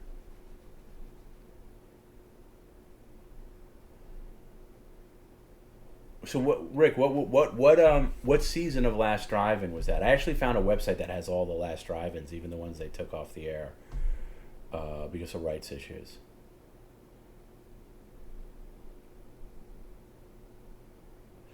When is the Rodman movie stream on Discord? That's a good question. It's up to you guys. I think we obviously we got to do it on a day off, so it's got to be done on a. We got to do that on a Monday, Tuesday, or Saturday. I think probably a Tuesday would be a good day. Maybe a Monday. I don't know. It's up to you guys. Whatever's good for all of us to watch that with Perry. I think it'd be good to get Perry in the Discord too, just to kind of hang out.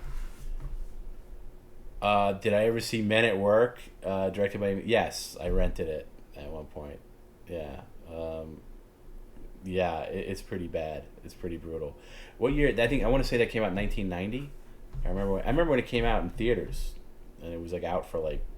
I mean... It was out for like a week. Back then, when movies stayed in theaters longer. It was yeah. No, I don't remember anything about it. I remember they're garbage men, right? Like that's all I remember. Oh, still okay. You know, it's funny. I forgot my Shutter app password. I had it, and it's just been too lazy to reset it. So I haven't been able to log in recently.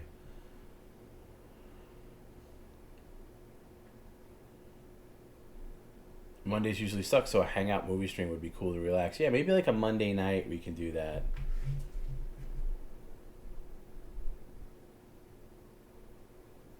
It's up to Perry too, because I'll say this about Perry: he does value his days off, like, and he talks about his days off. And I see some people, not so much anymore, but some people snicker like, "Oh, your day off, ha ha ha." Well, it is his day off because this does take a lot out of him. He is, he fucking sits on the string for a long time.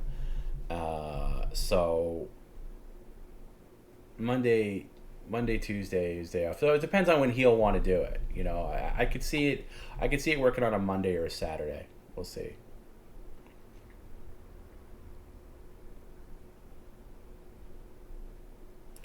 Men at Work is a transitional movie from the 80s cheese optimism to 90s nihilism. It's weird. There's a lot of movies like that. That's a good point, where they're on, like, they still have that hybrid of 80s cheese mixed with some 90s. And I think most things from the 90s kind of suck, to be honest. With a lot of exceptions. But you're right. A lot of movies that came out in 91 have that quality to it. You could tell it was definitely conceived in the 80s. Screaming and yelling takes a lot out of you, for sure, yeah. That is true. Takes a lot out of me.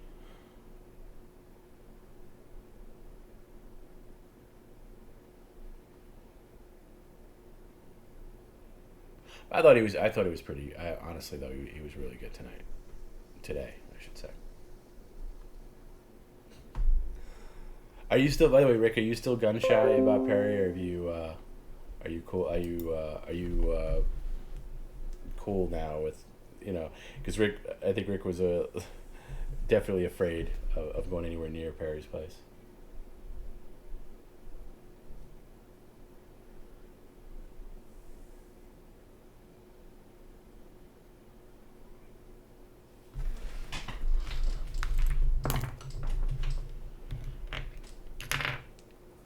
Oh, yeah. They have a super hot girlfriend, live on the beach, and are garbage men who hate their jobs. Yeah, it's just... yeah. Have I seen Free Money with Charlie Sheen and Marlon Brando? I've never even heard of that. And I know some obscure shit. No. Wow.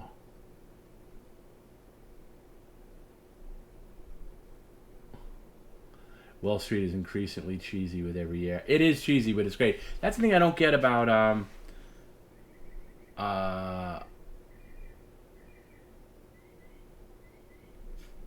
like, jeez, Charlie Sheen, like he did here he was, like he did Platoon and Wall Street within a year of each other, and then I don't know, and then he doesn't have it. You figure like, he had Hot Shots, which were two funny movies, and then I don't know, like he just kind of like why he just did shit. Like I don't know, maybe he just wasn't offered anything good. It's weird, like that, Garbage Man movie. I forget the name of it now. Even though we just mentioned it, Men at Work. Like by 1990, he's doing that shit, and then and then he does Navy SEALs, which is very direct to video-y, and and then it's over for him. He doesn't really have anything. But he's great in Wall Street. Doesn't done. Tom, no luck on finding you at the match. I forgot your age at Home Point and thought you were a really fat 12-year-old redhead. He's featured prominently. No, I wasn't a fat 12-year-old. I was bone thin when I was 12. And also, how old would I have been at that match? I was in high school, so. Yeah, it would have been about 16.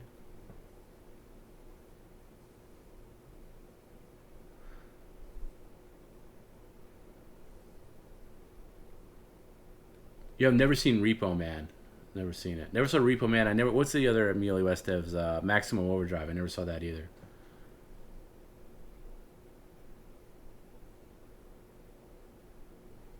Is that what it is here? Did Charlie Sheen just get lost on drugs? Is that what it is? Because that's such a bummer.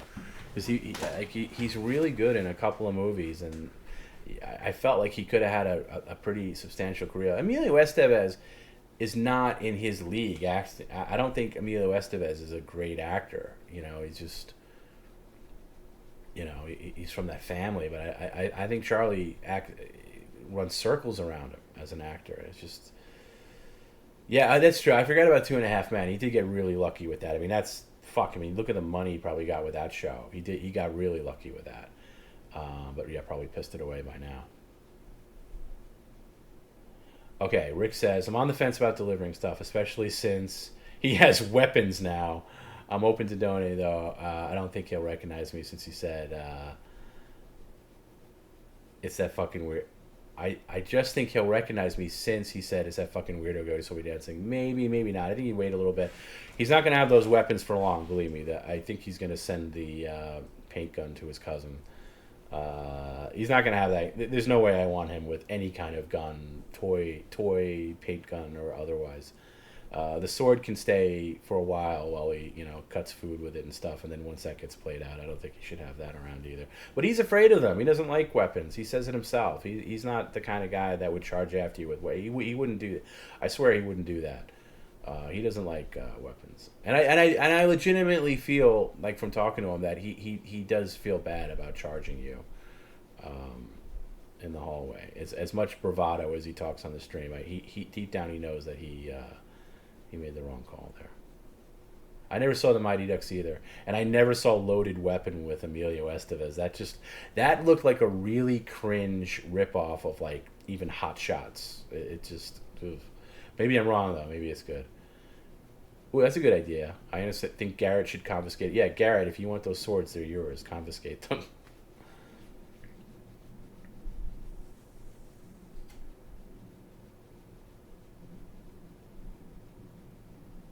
The real actor in the family is Joe Estevez, as evidence in Decker. I don't know Joe Estevez. Didn't even know there was a Joe Estevez.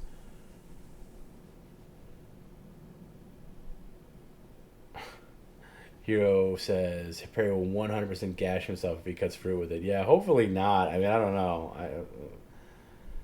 Yeah, it's definitely concerning.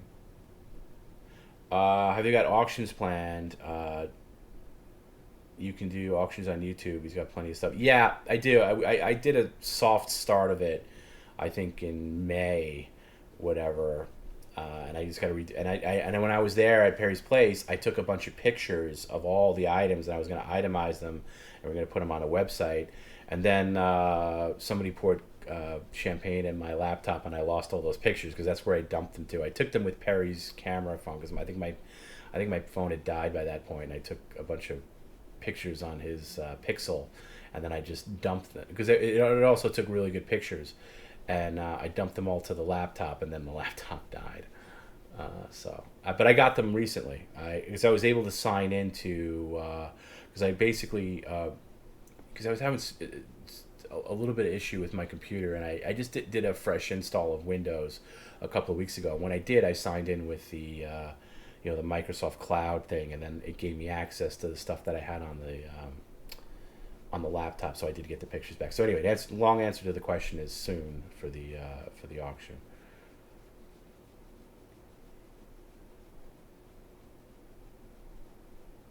Perry can't handle scissors. Yeah.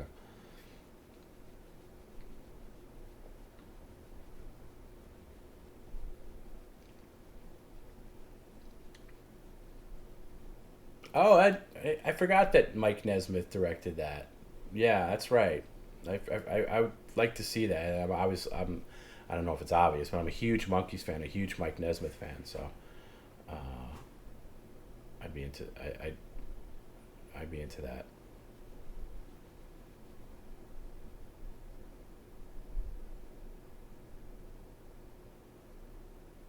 It's not easy to dodge Perry. As somebody that's been on the receiving end of many of a charge from Perry, you think it's easy to dodge, but it's like he'll surprise you. Don't get too cocky. It's like an animal trainer that thinks they have their tiger or their lion trained perfectly, and then one day the tiger goes a different way and takes out your eye or something like that. Did the egg on the back of the microwave make it all the way through? I think it did. I wasn't looking at it. I think so. It's a good question, actually. That's Tony's egg.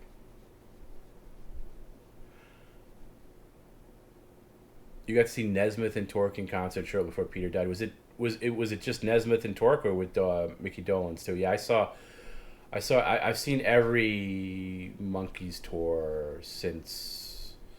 Well, I might have missed a couple, but definitely seen every tour since 2011.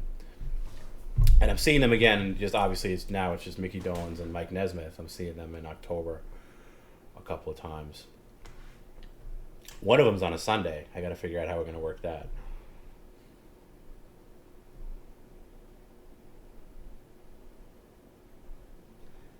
Yeah, I think that's a fair point, right? I think you definitely got to be sober. You definitely got to be sober. Yeah, yeah.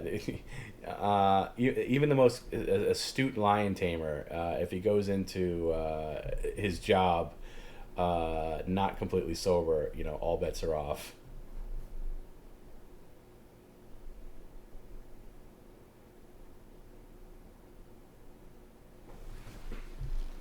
But anyway, guys, I think I'm going to wrap up here and say good night and thank you. Mumbles, where do you live? Because there's a huge. You say Nesmith and Dolan's canceled last year. Yeah, they were. They have a huge tour now announced. I don't know if they rescheduled your area in particular, but they're playing all over. I'm surprised with how much they're playing. It's a lot for guys of their age. It's a very ambitious tour schedule. I'm seeing them on Long Island, and I'm seeing them in the city, and I might actually see a couple other dates. I was tempted that their last show was in L.A. at the Greek Theater, and I was tempted to go to that. Maybe make a Perry TomB week out of it, but I'll see. I'll make it a game time decision. Yeah, good night, guys. I think it was a good stream. I do. I enjoyed tonight. I mean, as much as I can enjoy it, but it was good. I think Faster Blade's long gone, but definite kudos to Faster Blade. He was he definitely handled the West Most spot tonight exceedingly well.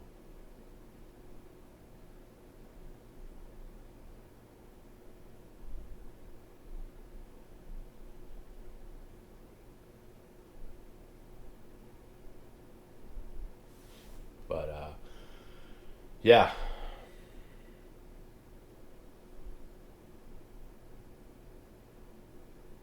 Yeah, I've seen those videos, Jiggly, of the YouTube audition for the Monkees, and you're not wrong.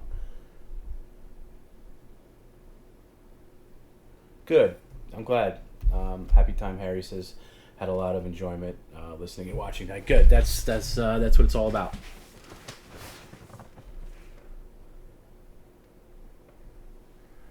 Great community, great bunch of people, and I'm glad you guys enjoy it. So we'll see you on Wednesday, and I'll work out the ins and outs of Perry doing that Patreon cooking spaghetti samurai. However, we're gonna work that. And yeah, I'll talk to you later. Good night.